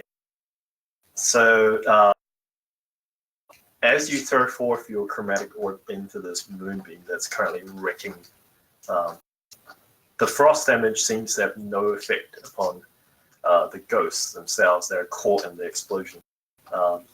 However, the zombies seem to turn into icicle statues in place. The ghosts surge through them and they shatter under the weight of this moonbeam. And the ghosts seem to. So the weird thing about this current situation is that the moonbeam itself seems to kind of supercharge the ghosts. They seem to turn into Herculean versions of the spectral entity. And as like your frost kind of sears over the zombies, this Herculean line of ghosts just like burst straight through them and shatter all of these, and they cleave through the center of the battle line, turning the zombies' battle line into two separate battle lines. And this bulge pushes forwards, and again starts to surge its way up the tree line. Sorry, up the hill towards this tree.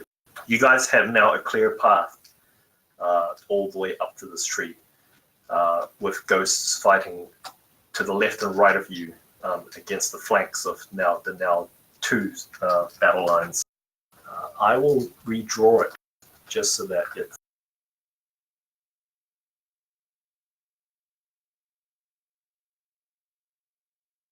I'll redraw it like this.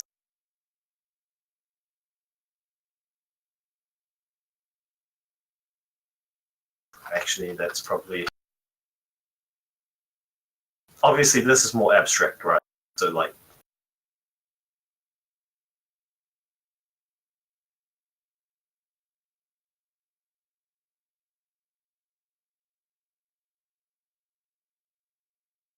However, Hal, you still know that, like, you still could affect negatively this entire situation Yeah. if you were to be killer. Well, I feel I like the also run idea would. forward too, by the way. I feel like the idea would be to have her stand like here-ish, so that she's near the sort of choke, but like enough that the ghost can go around her and she can just fire at the zombies and shit.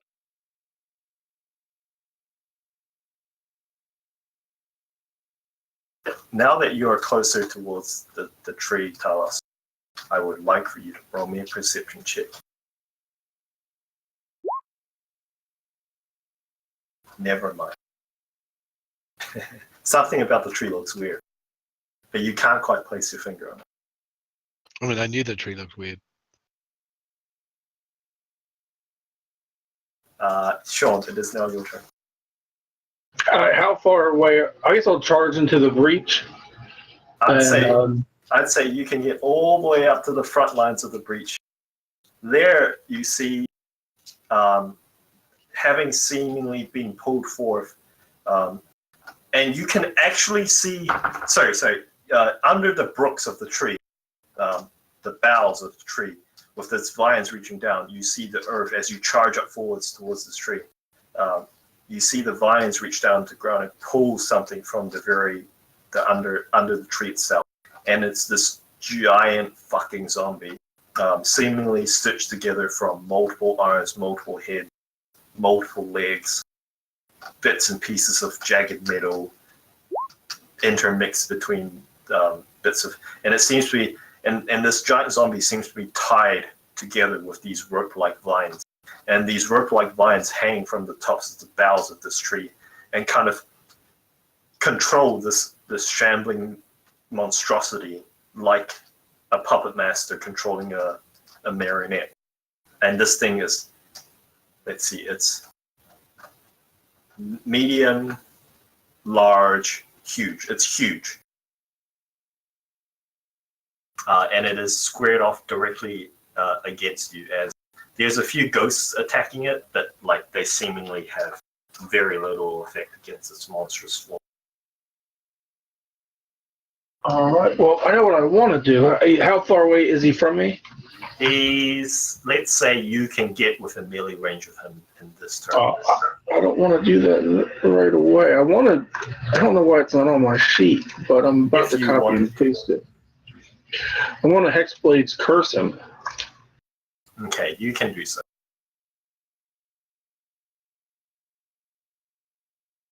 Let me find it so I can. I don't know why it's not here. I'll put it in there. Basically, he. I get my. Whenever I hit him, I get my proficiency bonus added to the damage. I crit on a 19 or a 20, and if it dies, I heal. Basically, my mod plus my warlock level. So, you know what? Fuck it. I am going to melee him. I'm going to rush him, hit him with the curse, and then I'm going to swipe at him. Okay. Ooh, that's not good.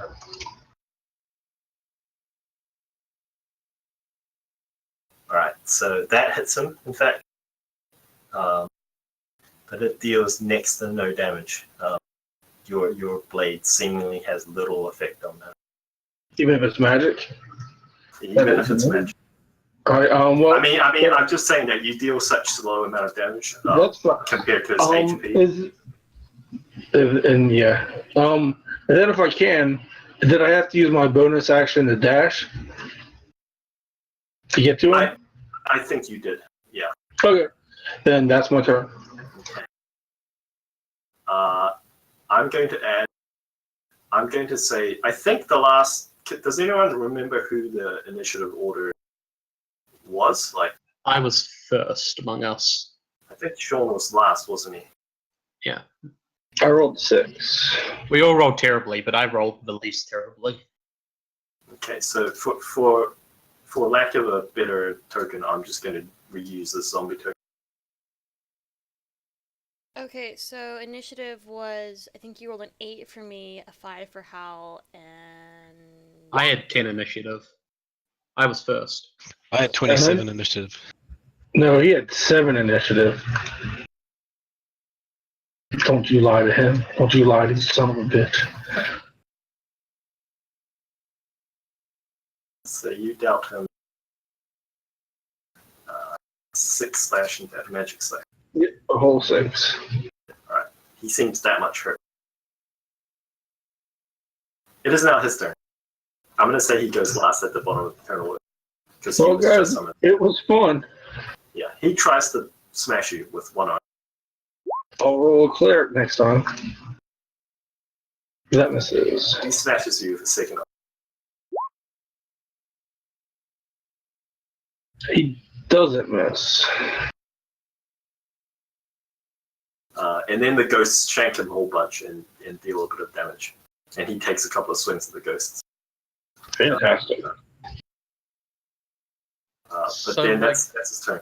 Am I the only one noticing the obvious boss fight mechanic here? Yes. Am I in... I can't really rush in there, can I? Because No, he's you right in can't. the breach. If you did, you would just incorporate some of the ghosts in the breach. Can I... I think this is reasonable. Can I do a perception check to notice him? Because I have an idea, but I feel like I would only really have it if I saw something properly. Yeah, sure. Roll me a perception check and tell me what you're looking for. I want to shout at them to target the fucking vines. Also, Kev, he actually took 8 damage because of my proficiency mod. Okay. Because he's got vines, like, hanging off him, right? Yes, correct. Heading back to the tree. Target the fucking vines. He has about a dozen vines hanging off him. Target the vines! I think I've got, like, have I got a... I swear I have a ranged weapon. I do have a ranged weapon. No, I don't, because that bitch took it. Fuck! I don't have a ranged weapon. Now, I'm just. now here's the thing about your little medallion thing. Right? I'm pretty sure you can turn it off. Yeah, but I've only got like 14 health left, and that basically doubles my health, if not more, effectively. Yep. Like, really, why aren't we? Should we let it come in here, or fucking? Either way, I'm not going to turn it off yet. I only just turned it on. I don't want to waste it. Okay. I don't have any goddamn ranged weapons. Fuck. That is. Did we find a bow with the? Oh Fuck. crap! I forgot my bow is gone. Damn it. I have a short bow, however, No, I mean I'm trying to remember. Did we find a bow with the elves in the quiver? You did. Okay, so I have a short bow. Is he within short bow range? He is within short bow range. Okay, we'll take a short bow attack at the Vi. This is a stupidly difficult hit. Well, actually, I lied. I don't remember if you guys found a short bow or not, but because I'm not a no DM and I'm taking lessons from fucking no DMs, I'm just going to say you have a short bow. Yes. No. Yeah. But I'm sorry. Even if that you still miss your short bow, there's just I think you hit Yeah. it. Like it's not small enough for you to miss. No, So, I was like, taking you hit a it. I was taking a shot at the vines, which is like Yeah. I know I'm not going to hit this, but I might as well. Yeah, it's the vines are much more difficult to hit than the monstrosity that is the zombie. Yeah. But yeah, you missed the vines. Vines / rips. Luna, it is now your turn. Luna. Oh. I will point out another mechanic, by the way, which might not immediately be obvious to you. But the more ghosts, the more specters that you can free up from the current line that's battling at the moment, the more they seem to head towards the giant monstrosity that is the zombie. So you probably don't have to fight it directly. You could fight it by proxy if you wanted to. Well, you said that my moonbeam is supercharging the ghosts. Yep, they are. So I kind of really don't want to get rid of that. I'm just looking at a spell really quick.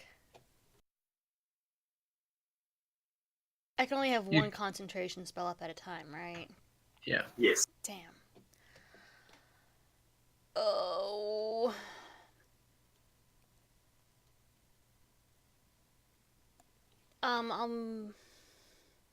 Is it an action to move my beam?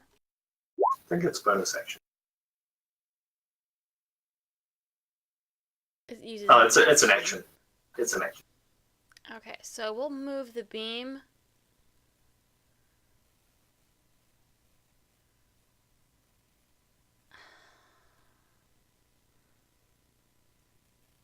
Why not right there? So it's touching all three.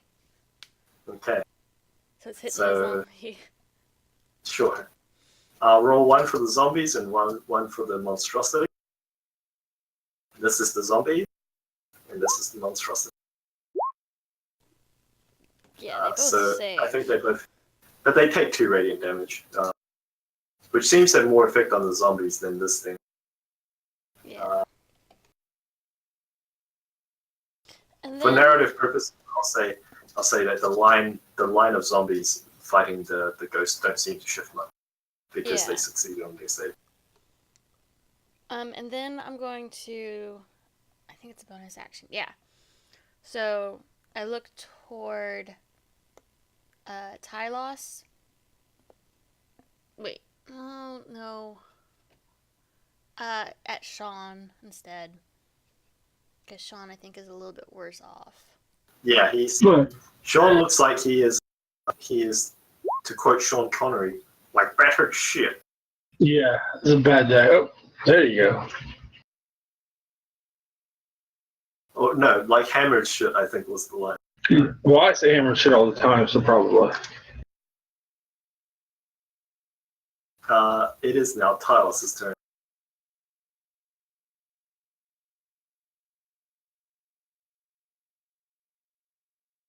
On whatever the closest thing is. Okay, So they're zombies, so like they don't have the most fantastic thing. So you throw it at a cluster of zombies, and what kind of damage are you dealing this time? Fire.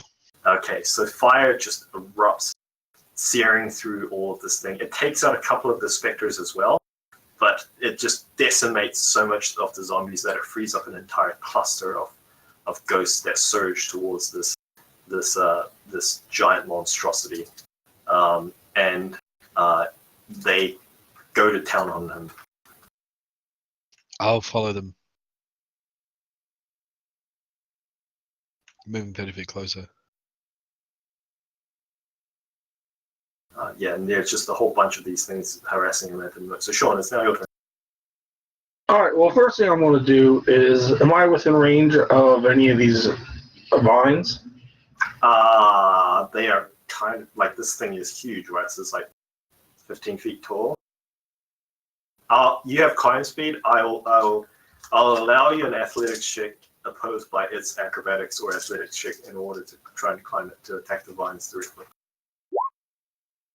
Man, that's bad. Okay, so it's going to roll athletics. I don't think it has any kind of thing, so it's just going to roll straight strength. Yeah, I rolled check. 7. That's bad. It rolled at 2. Oh, Plus 4. So, Fantastic. yes, you managed to use your sharp feline claws to ascend its weird fucking amalgamation body. All right. Well, I'm going to climb up them. I'm going to swipe at the one of the vines, and if I can, I'm going to but combine a disengage / a backflip off this thing and get the fuck away from him. Yeah, you cut through one of the vines, and one of the bodies. As you watch you cut through one of the vines, and as you watch, like the vine like snakes, like withers forwards down into its body, and then you watch as a patch of its body, the vines that kind of hold its bodies together, like it coils around its massive form, wither and shrivel, and then chunks of its flesh and its armor plating just fall out of this like massive amalgamation and fall towards the ground and lay still. And it's now missing like a big chunk of its shoulder. Fantastic. Yeah, then I'm going to run the fuck away. Okay. You do so. Just so you know, I don't think it matters if it's divine, but it's 12. But you know what? No, never mind. 10's right, because I didn't attack the boss. Okay. You run the fuck away. How far away do you run away? Well, I use 15 to climb him, so 15 feet. You know what? I'm going to, since I had a round where technically I didn't move because I was riding Luna, which sounds really weird, I'm going to back 45 feet away from this fuckhead. Okay. It is going to spend 3 attacks or 4 attacks against the ghosts around it. Pretty much fully dispersing the ghosts. And that is going to be its turn. So the ghosts that were attacking it, and as well as the ghosts that you freed up, Tylos, it pretty much spent this entire time murdering them. Right.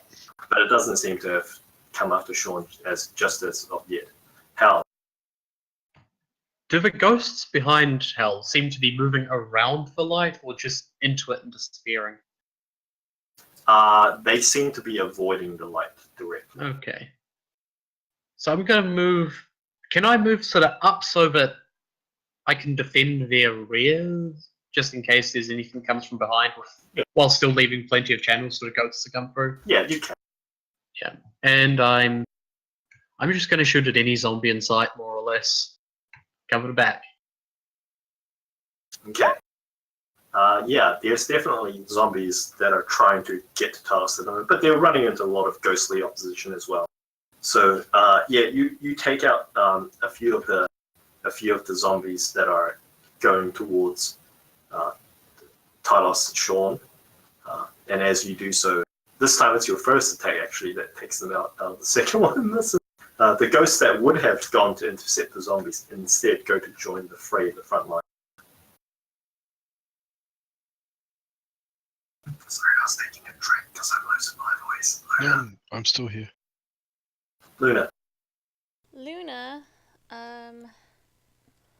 you know what? At this point, she sees Tylos and Sean as being really low in health. She drops her moonbeam. Okay. And then I need another shape.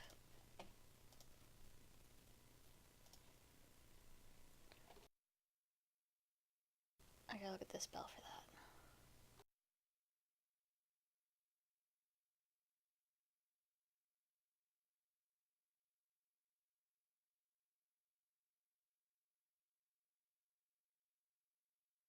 Yeah, okay, so they're technically right next to each other, right?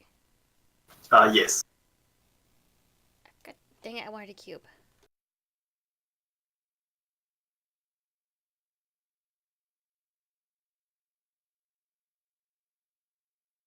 So set in between them is going to be... Okay. Sure, you know what? Yeah. You both heal 5 hit points. Sweet deal. Although you can't stay in the same square. I will say for the sake of her chucking this down for this turn, you both heal 5 hit points. But you guys have to choose who is getting the hit points next round. Oh, I would never be on the same square as Sean.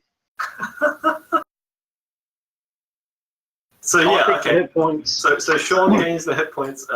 Tylos backs off away from Sean, the dirty cat. I didn't say anything about Dirty Cat. I just said I wouldn't be on the same square as him ever. The mangy cat. Hey, Tylos, Racist.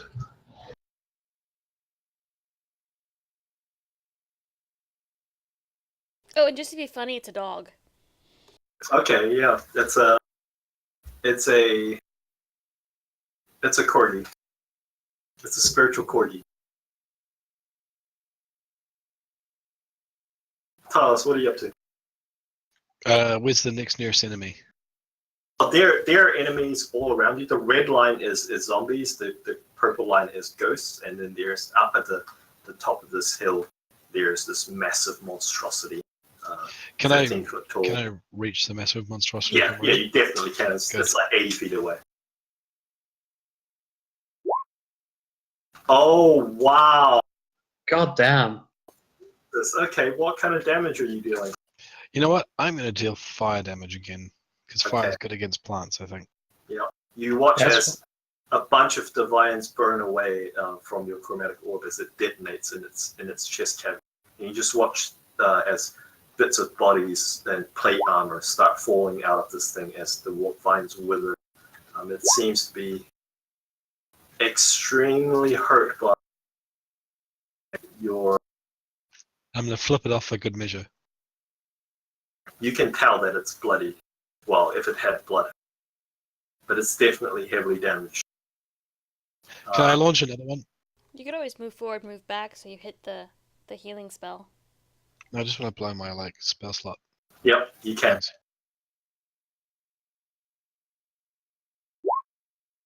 Wow. Okay. Yeah, you hit it again, and again it's fine. Yes, this time it's fire again as well. So you can tell that it has less than half of the vines remaining, and it seems to have affected its overall locomotion. It's much more sluggish in its swings now. Before it was taking like 3 to 4 swings per every 6 seconds. Now it's taking like 1 or 2 swings. Sean, it is now your turn. How far am I from some zombies fighting ghosts? They're pretty much all around you, to the left and right. I'm gonna go. Like, is there like another thing I can hide behind? Like from you pans left to the right. I basically want to go kill a zombie and find something to hide behind so I can. I mean, the place is so chaotic right now that you can pretty much hide. But the problem is that like you might be hiding from Jill, but like you're in the Yeah. side of Jill. Well, I wanna go try to kill one of the zombies that are preventing ghosts from reaching this guy. Let's do that first. Yeah. So yeah, you dispatch up you assail the closest line, and you damage the line of zombies enough that you free up a few zombies, a few I just ghosts kinda, that like- surge forward and begin to harass this thing. I just throw Falchion in a straight, like, he did like chainsaws through a couple couple zombies. And then I'm definitely trying to hide from Big Bad Booty Zombie over here. Okay. Roll me a hide check, and you should roll a hide because this thing has a hard on for you and Talos at the moment. I'm going to use a perception check, and it's great because it has fantastic perception. Yeah, it sees me. Oh no. Okay, so this thing surges forwards. It completely ignores.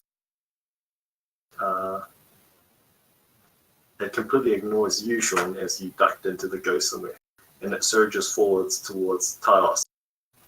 And it is going. First, it takes one of its turns.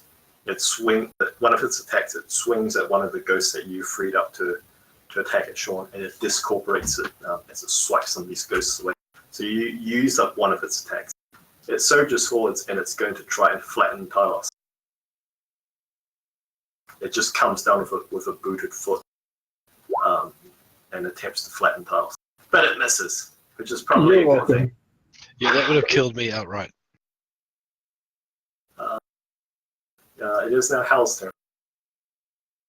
How far away is this thing? It is right up in Talos' face. It is about 60 feet away from you. Is that range where, because we've got enough movement to reach it, would that interfere with the ghosts? It would interfere with some of them, but not like a lot of them.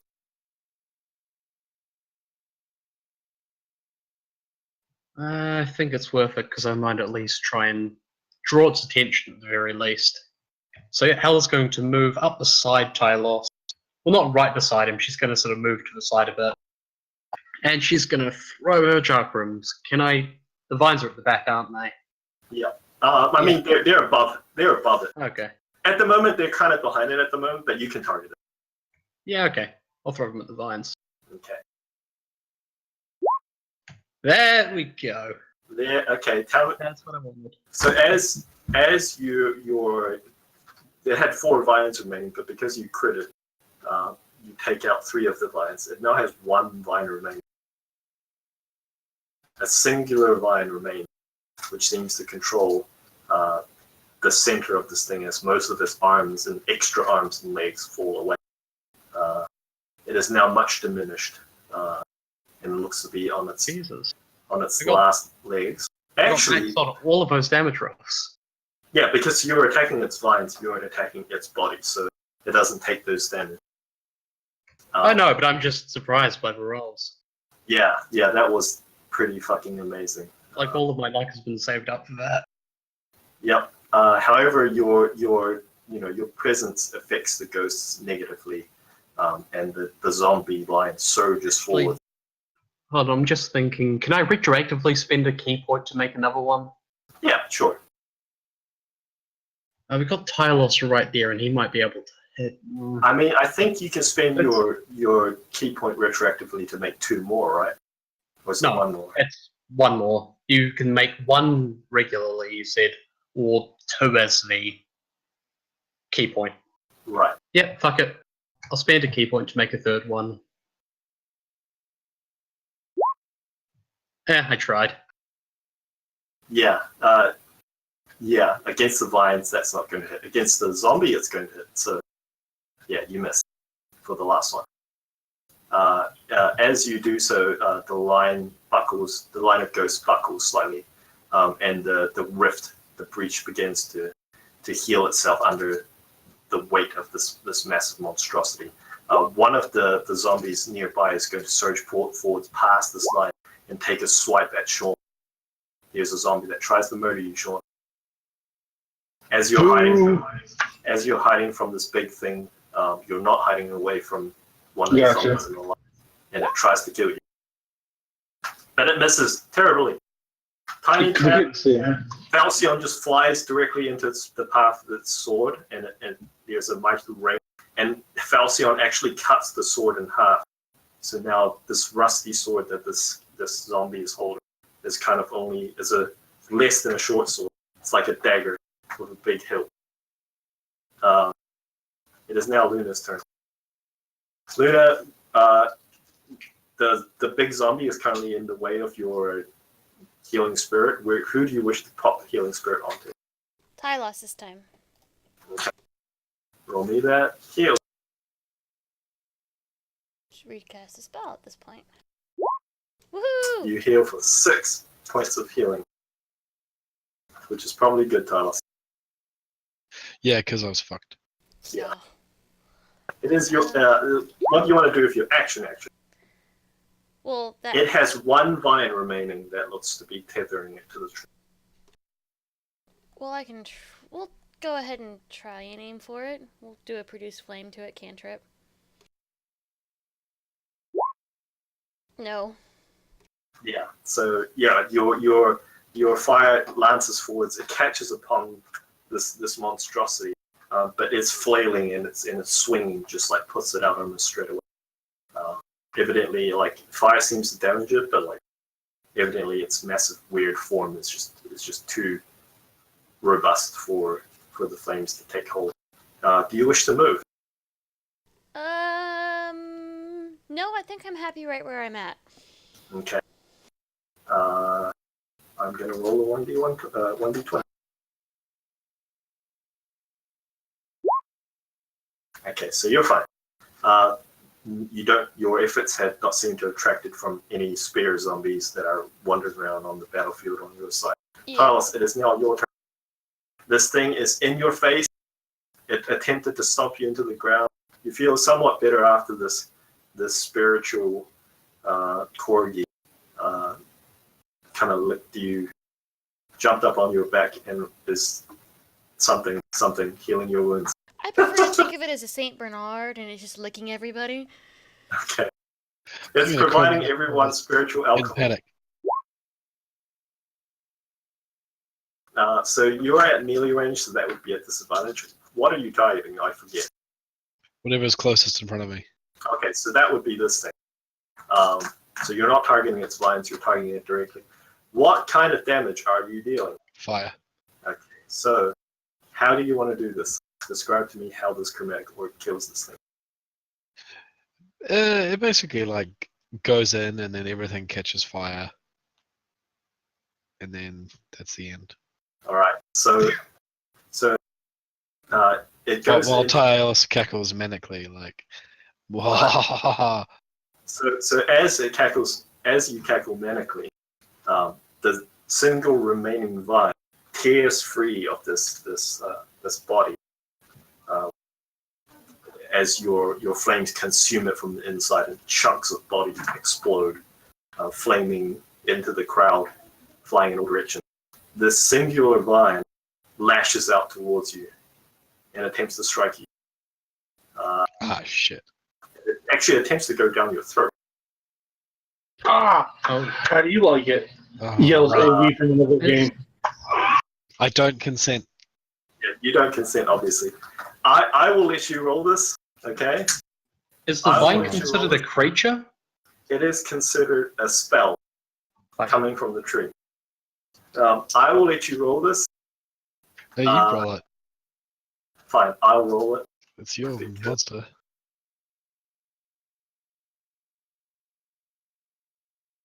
I'm not going to give it any bonuses. It's just I the know. 1d20. No, give it its normal. It's normal thing.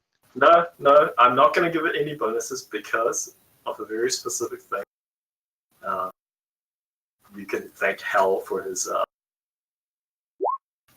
remaining within. Oh, that's excellent. So this vine attempts to surge forwards to wrap it starts to coil it like with lightning quickness. It surges forwards, whips around your neck, coils and begins to strangle you and goes to go down your throat. But as it does so, you feel the radiance that was at your back, this divine light that's coming forth from Hal's medallion, begin to wash over this thing, and this thing's tendrils begin to wither and shrivel upon itself. I'd say it was probably the whiskey on my breath. I mean, you can think of it that way. Because Tylus is 3 sheets of the wind by now. You would have taken 14 necrotic damage, but you take none. That would have most certainly hurt a lot. So as the last vine shrivels upon the sunlight that's coming forth from Hal's medallion, this necrotic pulse travels down the vine. But before it reaches you, the last of the vines around your throat withers and falls away, and this necrotic energy just expends itself in nothing as the vine retreats back towards the tree. Sean, how do you respond? Well, do I get an attack of opportunity on the vine? No, because the vine's not retreating; it's shriveling all the way back to the. Sure, you can jump and swipe at the vine that's falling apart. You jump up and you cut it, and the tip that you cut off falls towards the ground and shrivels and desiccates and falls apart. And you're like, Can I look at the giant zombie and see if he's wearing like the necromancer robes? Roll me an investigation check. Yeah. You can spot bits and pieces of the raiment that he was wearing. This like weird ass like Mad Max like fucking skull for shoulders, shoulder pauldrons. I am cutting open his chest to see if I can find that fucking dagger. Okay. With your investigation check, you spend your turn like hacking and slashing at this and pulling apart this thing. You don't seem to, at least if it's here, it'll take you more time to find it, but you don't find it. How? It is your turn. Hal's gonna throw a couple of her laser trichromes at any nearby zombies, Okay. and then she is going to run the Wow. fuck back Okay. so she can give the ghost some room. Right. So your efforts kind of negate your malice towards the ghost, and kind of even it out as the line repairs itself and the bulge pushes forwards once more, and the ghosts make good effort towards the tree itself. In fact, they get right up to it. That's my turn. Okay. It is now Luna's turn. Luna, who gets your? I assume it's still on Talos, right? Yeah, it's still on Tylus for now. Okay, so roll me your heal. Tylus is bleeding out of like lots of parts of his body. So again, you feel this healing spirit wash over you as some of your wounds magically close. What do you do with your action, Luna? She's keeping her head on a swivel, looking to make sure no zombies either get to Tylos or Sean. That's a good point, because there's a couple of zombies that are headed towards, of all people, Hal. Well, she's not worried about Hal. Hal's good at melee, so. Okay. But she is staying next to Hal. Tylos, you pretty much have a clear path all the way up the tree. And if you wanted to... Yeah, okay, so you stride up towards the tree. I would like for you to roll me an Arcana check. I'm normally good at these, but not today. You have... I'd say 16 is enough. So here's the thing about this tree. It's not a tree at all. It's a person? It's a Esmeralda? Because fuck that bitch. Is it a treant?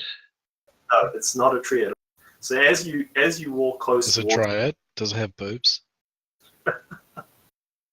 So as you walk upwards towards it, and you gain close enough to it, you can see that what you thought was the bark and texture of the tree is not bark and texture at all. In fact, you can see through the tree, like as if it's transparent. But what you can see through the tree is not what's behind it.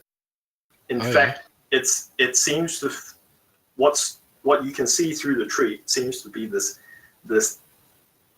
desolate landscape. I won't say it's a hellscape because there's no fire inside. It's just this desolated landscape. And you think that you are looking through a rift or a tear in the material plane directly into the Shadowfell, or some shadow negative energy equivalent of the plane. Cool. You look down upon the ground, and you can see planted against what, quote unquote, is the root of this tree, of this tear in the ground, is a dagger, a weird looking dagger. So you'd say I could see the root of all of our problems? Yes. And this dagger is stuck in the ground.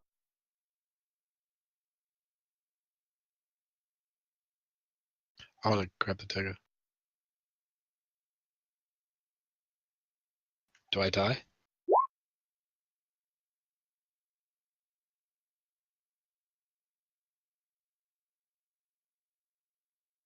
Sorry, charisma or intelligence? Sorry, I was pressing the wrong button. Roll me a charisma or intelligence saving throw. I'll let you choose. Okay, so you seize upon the dagger and you yank it forth. And with a weird, like, slurping sound, and this feeling of, like, gravity, as if you feel all of yourselves falling forwards towards this dagger, you begin to pull, almost in slow motion, this dagger from the ground. And as it pops loose, you can see that all of the limbs of the tree begin to suck back in on itself. And this tear in the material begins to fold and draw itself through the dagger. And as you pull the last of the dagger free of the earth, the last of the rift vanishes into the tip of this dagger. And all about you, Sean, all of the zombies drop. Like almost like as if there's a bomb just went off, and rippling out through from the radius like a blast wave, all of the zombies just drop. And one by one, the cheers of the unearthly cheers of these ghost spirits begin to ring all over the battlefield as they begin to, chant and celebrate their glorious victory. They seem to not be aware that you guys are there at all.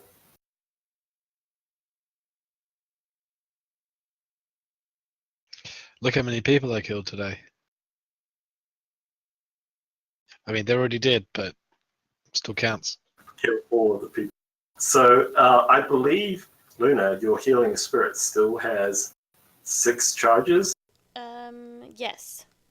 Okay, so who do you want to drop these 6 charges on? Well, let's start with... Actually, they can walk freely through the stupid thing, so they could all get it. Sure, you're out of combat, so I'll Yeah. say that if you guys huddle up, you can get the last 4 charges because it takes you guys a minute to gather Well, up. it lasts for up to a minute, but they can keep on walking through it, because it's Well- technically the first turn. Yeah, so it'll take them a moment to get to it. I mean, it's So- already on me, so You moved out of it, so I'll move in. Yeah, they're all doing the hokey pokey. Put yeah. your So left you guys foot- can. put your left foot- So I'll say it's pretty much impossible for it to roll like below a certain amount. So you guys just basically get all of your hit points back from this healing spirit, which I think the spell is OP as shit. So, but that's fine. Yes. That's one of the reasons why I took it. You still use it in my game. That's fine. So I'm not going to complain about it. But it is OP as shit. what about it being a Oh, no yeah. DM, right? Yeah, so everybody's back to full health then. But that's all of my level 2 spells, so I can't cast it again until a long rest. I wanted to tell Tylos that. Actually, I'm going to ask him if he'll let me see the dagger, and I'll give it back. So as you guys stand there healing over the next like 2 or 3 minutes or 10 minutes as you guys are examining your surroundings and the thing, you can see that the ghosts are slowly fading. Like they're still celebrating, but you can see that they're like turning more and more and more translucent.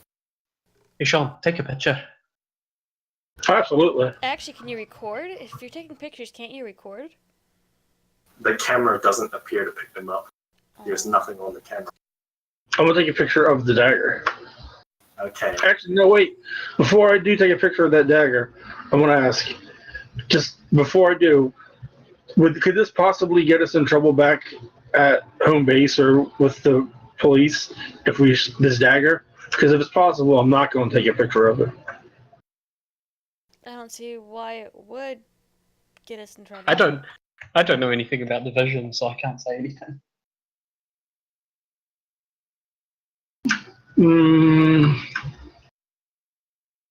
Don't have ID. I don't bad see why I idea. would. Screw it. I'll take a picture of it. Okay. Did you tell the others about I was about to. That was the. Yeah, I would have told him that I saw the necromancer kill himself with that dagger. He became that big dude over there, and the ghosts were someone else fighting. Their home base was pretty much right on top of where we were resting. We should go check that out. Did I spend So- like 10 minutes identifying this dagger? I mean, it's going to take you more than 10 minutes unless you cast a spell. Can I spend some time identifying this dagger? Yeah. Do you want to do it right here in the scary blighted area? Talos looks at you with a complete blank expression and says, "Why not?" Well, it's kind of awful and, dead. I want to see if the necromancer has anything of value on him. It's a big stitched together corpse. So you find weird bits of bone and tattered cloth and nothing of value. Everything that you find is within it, like even the plate mail and stuff is like rusted and like this apparently happened a long time ago.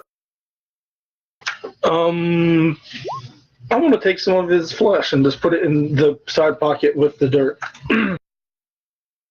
Yeah, should we go back to our camp then? Yeah, that sounds like a good idea. Don't know about you, but I could use a drink. Well, Luna's like, I want to go back to camp so I can get my bag because she dropped her bag when she shifted. Yeah. Yeah, I think I'm with you on that one, Tylos. We got to check out the barrel thing underneath it, though, before we leave. Because that's where the ghost came from. Yeah, did you say the figure on the opposite side was an auditor? That's what the cat told you. Yep. It was an older one, though. His raiment was old as shit. So this might have some kind of value to the Nexus branch, So when you or take at least it, to the auditors in when general. you use the camera and take a picture of the dagger, weirdly enough, you don't get any reading at all. Like, it doesn't say dagger, it doesn't say error, it doesn't say anything. It doesn't even say dagger. For comparison, if you just took a picture of a sky, would it say nothing? No, it would say, it would attempt to point out some constellations. So would this imply it's not seeing the dagger, or it's refusing to give us an answer? It's refusing to give you an answer. Like, it gives you no information about the subject. I think we should definitely bring this thing back to someone. Well, if Talos has it, well, I guess we're not going to do it here. I think he said he was going to ID it when we got back, so I don't have to worry about it. Yeah. So, Talos, you spend the next hour or so as you guys retreat back to this bluff up front and set up camp. The mist, by the way, is now fading fast. In fact, like so fast that like by the time you guys get back up there, the mist and fog is almost completely gone, leaving it kind of weird because like this is the first time you've actually seen this place under the moonlight without fog cover and just like obscure.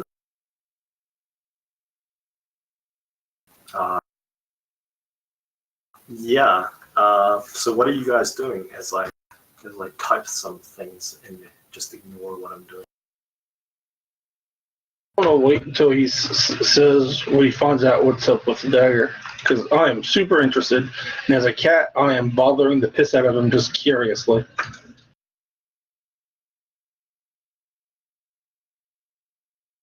I will. Yeah, I'll spend an hour or so just like identifying it, standing, Okay.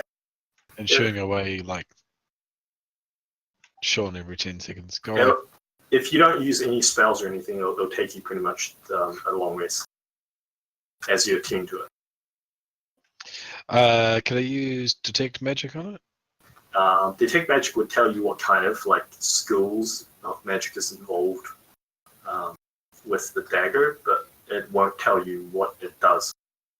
If I would suggest Identify maybe would you be the don't. spell that you're looking for. Yeah, maybe don't attune to it till we know what it does. It was a necromancer thing. I'm not Yeah, I attuned think to I it. have to agree with that. Definitely don't. I'm not going to attune to it. I'm just looking at it. As he attunes to it. So I'm just going to look around and say, hey, you guys heard what I said. If he goes evil, we have to kill him. Oh, well. And I'll shrug my shoulders.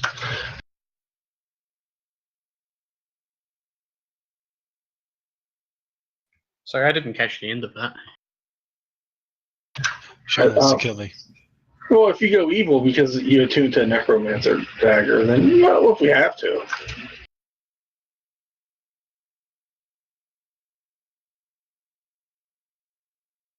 should have taken a picture of it. We did take a picture, didn't we? Yep, you did. I even asked, and I was told it shouldn't be a big deal. So, do you reckon we keep going along the mountains, or do you think we should maybe bring this thing back as soon as possible? Because it seems like it might be kinda really important.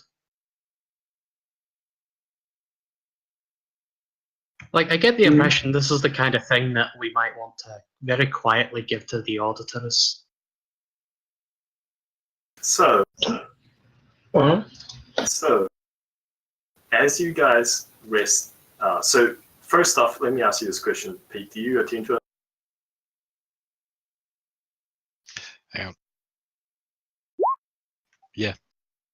Okay. So, over the course of the morning, as the sun is coming up, you guys have noticed that the odd, like it's not disturbing enough for you to,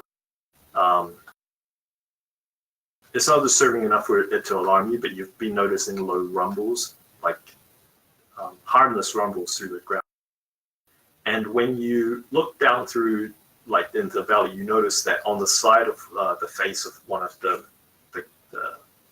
face of the cairn, one of the blocked off openings before has like the rubble and the stuff in it has fallen open to reveal a passageway, about wide enough for a cart to squeeze through if they really, really were good at maneuvering their cart.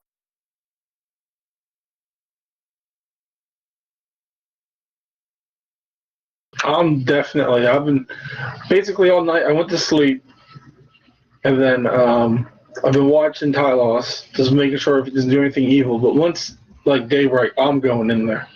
I gotta know what's in there.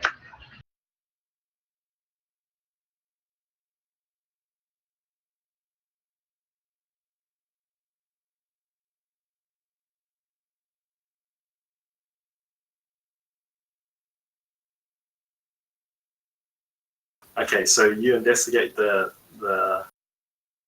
The now opened, closed opening. okay, so it's one of the lowest openings. It's like it is, like I said, there's several tiers of openings going up the side of this face. It's one of the lowest ones. And you, I'd like to head down there too. yeah, okay. Seems So as you guys explore this interior space, it appears to be some kind of like it's partially collapsed, right? But you can still kind of tell what function this cavern served. It appears to be some sort of stable, like it has that configuration that you're familiar with, of some sort of like stable / courtyard. And you can see that a partially collapsed passageway leads further in directly in line of the opening that you guys came through.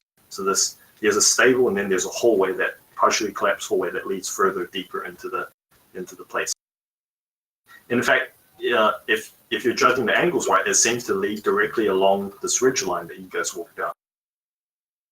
Oh yeah, and I'm taking pictures of everything.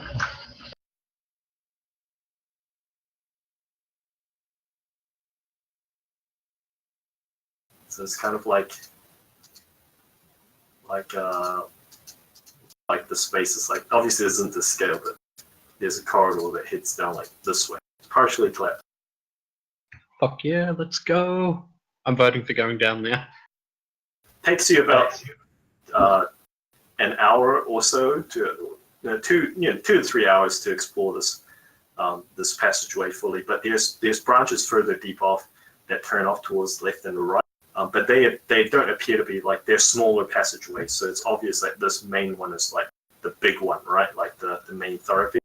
But as you punch through the other side, as you walk through the other side, you've discovered that the entire tunnel runs directly underneath the entire mountain range. It comes out behind a small, like a small. You know what? For shits and giggles, I'll say it comes out behind a small waterfall. Rob? Evidently, the waterfall wasn't here previously. Like the action of the water running down this alleyway over this waterfall has washed away whatever was the other side of this corridor, because the corridor kind of just abruptly crumbles and ends into this waterfall. And there's the water falls from overhead down, and then past this exit, this opening, and then it falls down further about 40 feet into like a pool that runs off, and it's just this like sheer drop. Do I recognize anything compared to the vision I had, where I thought there would be like the fort or castle here for the other side, the ghost side? I mean, from what you gathered, the fort or castle side was what remained. Like once it collapsed, it formed the mound that you guys camped on. Oh, okay. But you guys think you're in the foothills east of Verdant Green Anchor. In Did you say? You can see Verdant Green Anchor in the distance. Did you say there's a sheer drop we're at? Or am I imagining that? Yes, that's what I said. How far down are we talking? I said 40 feet Ah, right. into a pool. Ah, so we can get out this way. Hey. So, like I said beforehand, I'm not sure if no one heard me or not. Maybe I wasn't pushing down my push talk button. But the passageway that's wide enough for 3 carts, although it's partially collapsed, various bits and pieces of it is partially collapsed. It just kind of abruptly ends, as if like over the ages of time, the running water has kind of worn away whatever was at the end of this passageway. So the passageway just abruptly ends in this cascade of water that falls from overhead past the opening. So it's kind of like hiding this passageway,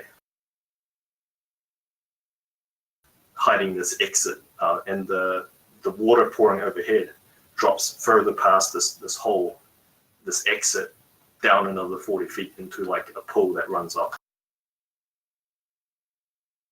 Can I just make a general perception to see if there's anything that's hidden, or like anything that remains of what used to be there? You can see chunks of rock and boulder and rubble that line the edge of this pool, but it's difficult to tell exactly what was here previously. Maybe what was here is down in the pool. If there's maybe something of importance, I guess I'll tie off the. I guess I can't tell how deep that pool is from where we are, huh? Because I don't want to jump down there and the pool's like a foot deep.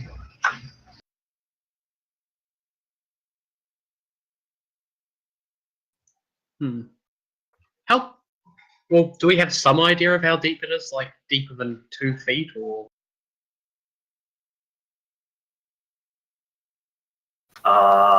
Roll me a perception check.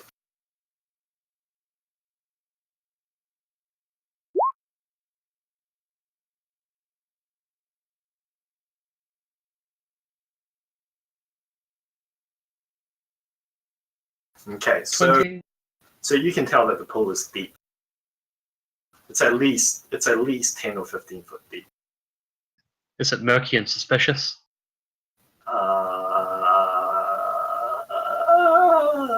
I mean, that's more paranoia on your part, right? Okay. Hal takes a step back from the edge. Hal smiles. Hal runs and leaps off the edge. Okay. At roll me 5 feet, Sean's 5 feet behind her. down. Hold Start on. behind her. 5 feet down. She face steps 30 feet downward. okay. Only ends up falling 10 feet. So you land Cannonball. sploosh without a problem. Did I hear Sean takes a running leap as well? Yeah, Sean doesn't even. If I don't even have to jump, I'm just gonna like step off the edge. Okay. Roll me a deck save. Fantastic. Actually, you know what? This isn't a deck save. It's a strength save because you're jumping through the waterfall. So you need to make an effort in order to not get like knocked off into a weird skewed falling angle. So you get knocked off into a weird skewed falling angle, and you land. You don't take any damage, but you land on the water in like an odd angle, and I think you partially belly flop, and it hurts like fuck. Meh, no big deal. Okay, what's Luna and Talos doing? I think Luna's being cautious and she'll actually tie the rope to something and climb down. Yeah, I'll follow Luna. I'm not gonna jump. I already jumped once today. So did Dylos. The rest of us are just getting uphill.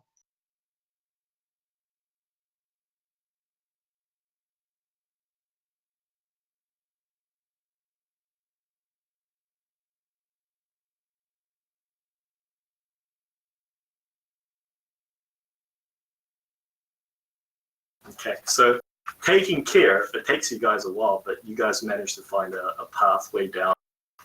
You have to like use ropes and piton to climb down at various bits, unless you're just deciding to jump down.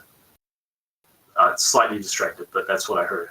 Well, it's... You guys aren't just jumping down, right? No, we're being a little bit cautious. Okay.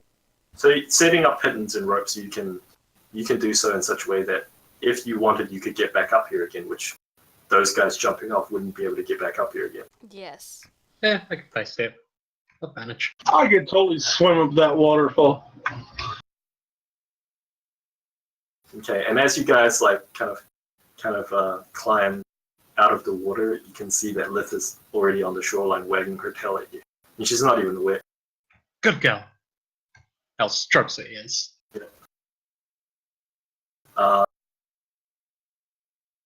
Good lad. Thank you for tearing that ghosty out of me.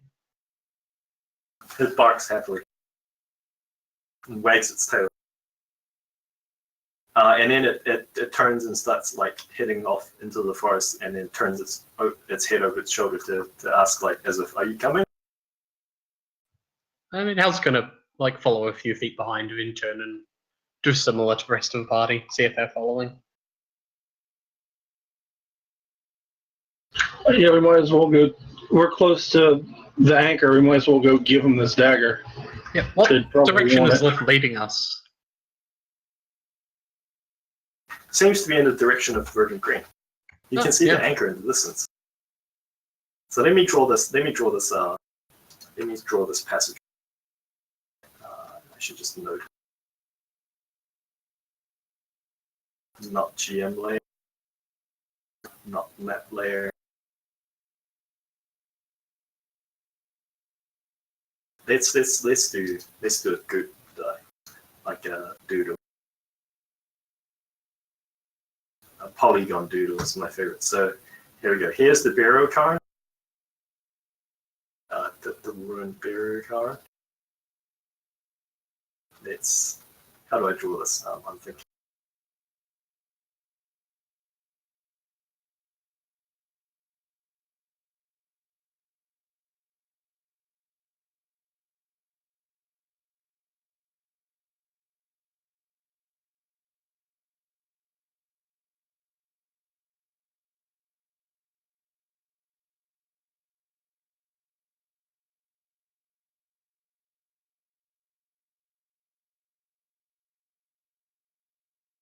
Okay. And then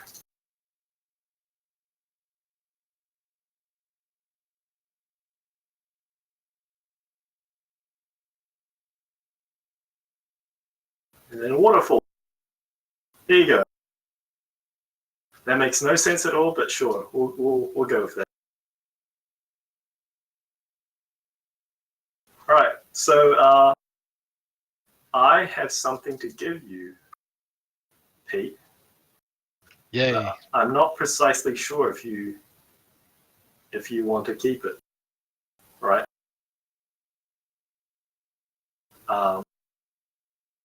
Actually, you know what? I retconned some of that. I forgot about this, Pete. It doesn't do any of that.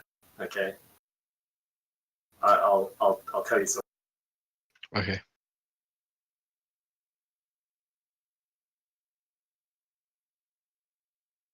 You mean that weird necromantic dagger's doing something bizarre?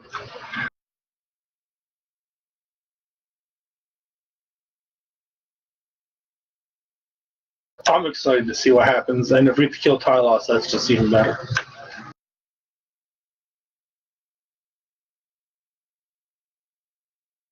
Okay.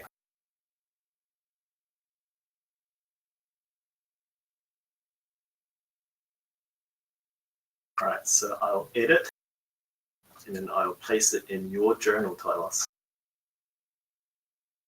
I might add like 1 or 2 extra additions to this, just to modify it, because there's slight elements about it that have changed because of the battle. But for now, you gain access to this, assuming Roll20 wants to save this document for me. Now, I'm not sure if I click show to players or show to everyone, so you might need to find it yourself. I'll put it in your I folder. see.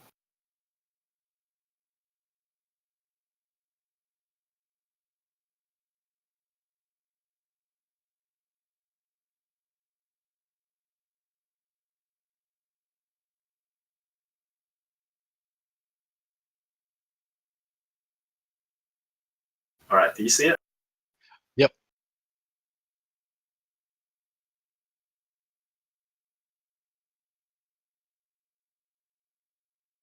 So just before, so okay, so wait, so let me. So Hal jumped and then teleported, and then Sean jumped and then teleported, and then you guys are standing up on the top of the bluff and like basically hammering nails down and stuff, right? Yes. And doing ropes. So as Luna is climbing down, and making your way down, and Talos is kind of helping her. Give me a moment.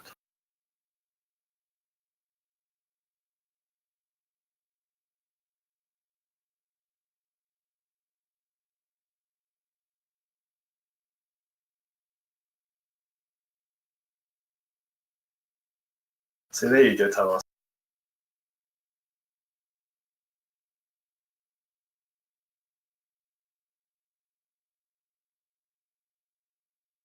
I'll say nothing back and do nothing. Okay. So yeah, you climb down, you guys regather at the bottom of the lagoon, and then you guys head back to town. That's where I'm going to leave it for now, I think, for this week. A little bit of a short game, but I think... Was it? Yeah, it's normal time. Oh yeah, okay. It was longer, so it's half an hour longer. Okay. Excellent. I hope you guys had fun. Talos, I'll leave it up to you if you want to share what the dagger is, but yeah.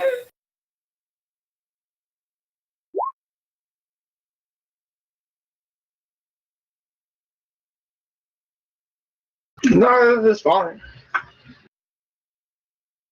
We're gonna have to kill him, so it's okay. Okay, so yeah, I've spotted one thing that I need to change. But basically, that should be the weapons damage, not the entry that is there instead. Okay, sweet.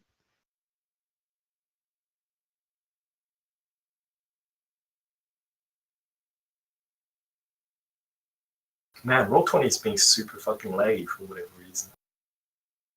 Is it just you, or is it just me, or is it you guys as well? I'm not having a problem. Okay, it's just weird. Yeah, Anyway, anyway. thanks for playing, guys. My voice is pretty much shot because I spent too much of it talking. Cheers, Kev. Thanks, Kev. I hope Piggy gets appreciate it. better. I'll be fine. Just Are we takes it. are we on for Monday, or do you think Yeah. you'll still be done by then? I should be okay. I hope. Okay. I'll let you guys know. Well, don't push yourself, mate. It's fine. Yeah, assume it's on unless I say no. But Hal, you should be concerned. You should Nah, be it's concerned. fine. No, not really. I was hoping that Super Dagger was in what's his name, right, doing the same thing. But it should be fun seeing how it plays out.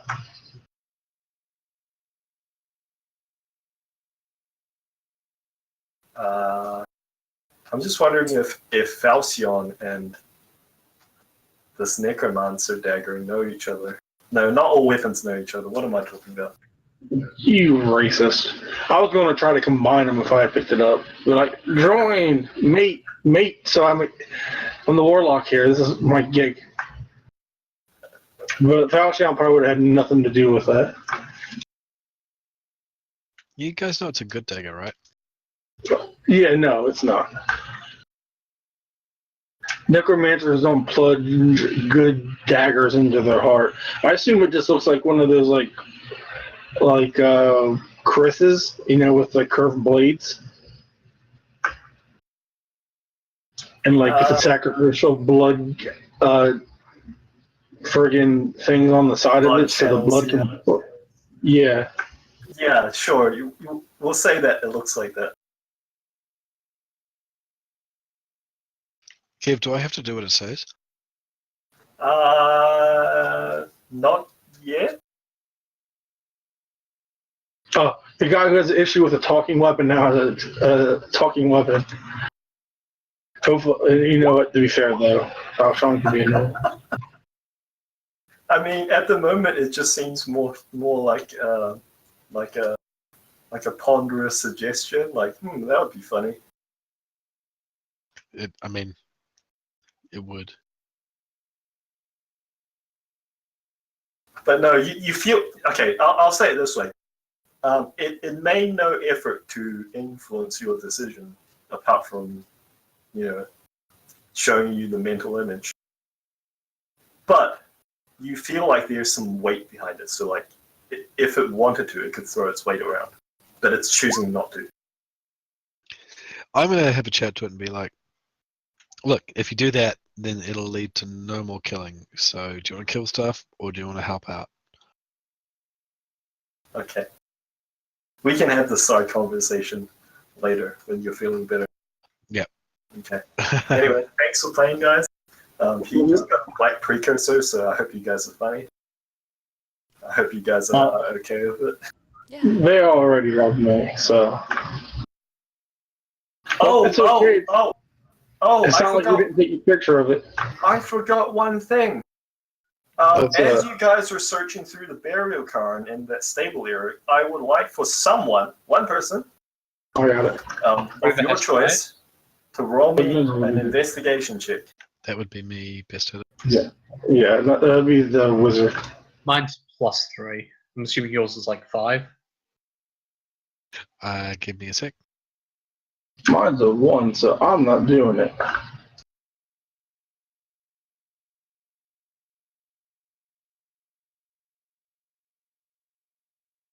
Investigation? Correct. I'm a +6. Yeah, you can do it. Sweet crackers. 24. Okay. You guys find, and I think you guys have seen some of this stuff before, but typically only like the Nexus branch, like the enforcers, carry such a thing. But you guys find a Banefire pistol. Oh, what? A Banefire pistol. It's essentially like a magical pistol that shoots necrotic energy. I'll take that and I'll give Sean the dagger. Well, I Okay. mean, You have That- this stupid I'll- thing, I'll- and I walk away. I'll take the dagger, but if I know it's a black precursor, I'll be like, we literally took a picture of it, and so Yeah. I won't tell you it's a black precursor until you actually identify yourself. I won't tell you anything about it. And Are you still attuned to it? you are. can you just give away that dagger all willy nilly? I don't think Gun's more so. important to me.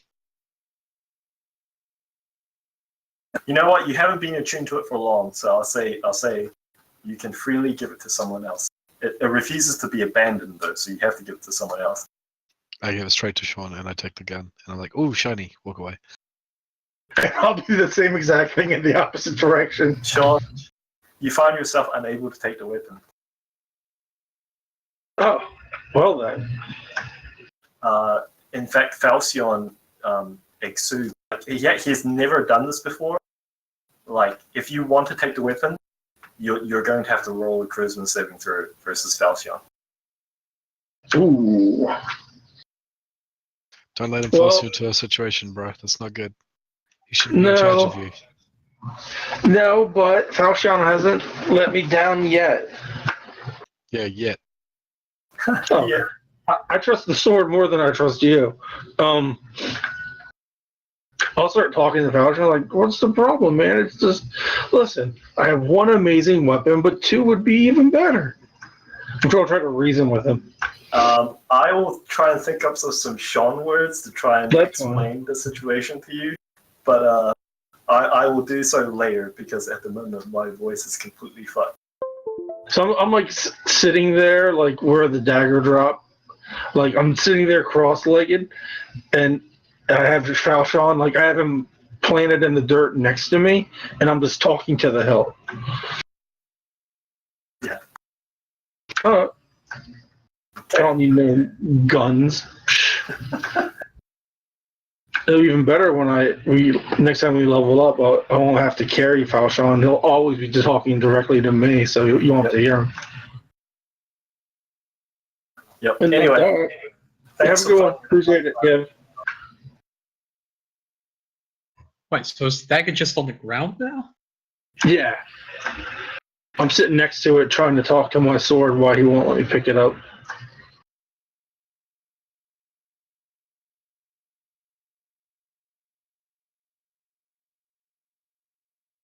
So how was your Starfinder game?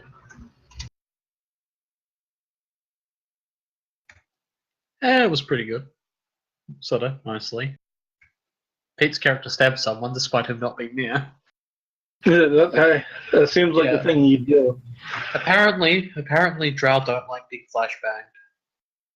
I mean, few do. As someone who's been flashbanged, it's not fun. Is there a story behind this? I went through the police academy, and when we were finishing our gun qualifications, we had to do what was called a night shoot, and we were going through a house, and there were certain like situations teams of two would have to go in, and the last one it was like actually five of us went in there against the 5 instructors, and the call was there was a bunch of chemical barrels being brought into a house. And the first thing they said is, if this call ever actually happened, they would send someone else. It wouldn't be you, but just for shits and giggles. And we go in, and then like we hear a bunch of like Arabic, screaming, and then all you hear is a loud thwomp. Everything goes dark, and you can't hear anything but a ringing for like the next 30 to something seconds, and the instructors just shot the shit out of us with the soap bullets. Oh, I forgot. Don't I mean, you're not technically level, right? Hey? Mm-hmm. Go ahead and level up. You're not technically the next level yet. You're not technically level 4 yet. But go ahead and level up. I'll say when you reach back to town and certain things happen, you'll be level 4. Sweet do. Yeah, they had they shot us with they were soap pellets, and they hurt like a bastard. And the instructors flashbanged us and shot us up. They had fun. Were you supposed to pass this, or was this just this? Would be fun? This was the last one of the night, and they were just having fun. The one I had to do, I called out to a domestic, and I was trying to separate the husband and wife, and it was funny because the instructor, the huge, he was 6'6", 310 pounds. He was the wife, and the 5'7", 130-pound instructor was the husband berating his wife. And I'm trying to separate them, and then in the next room, I just hear a shotgun go off, and that was terrifying.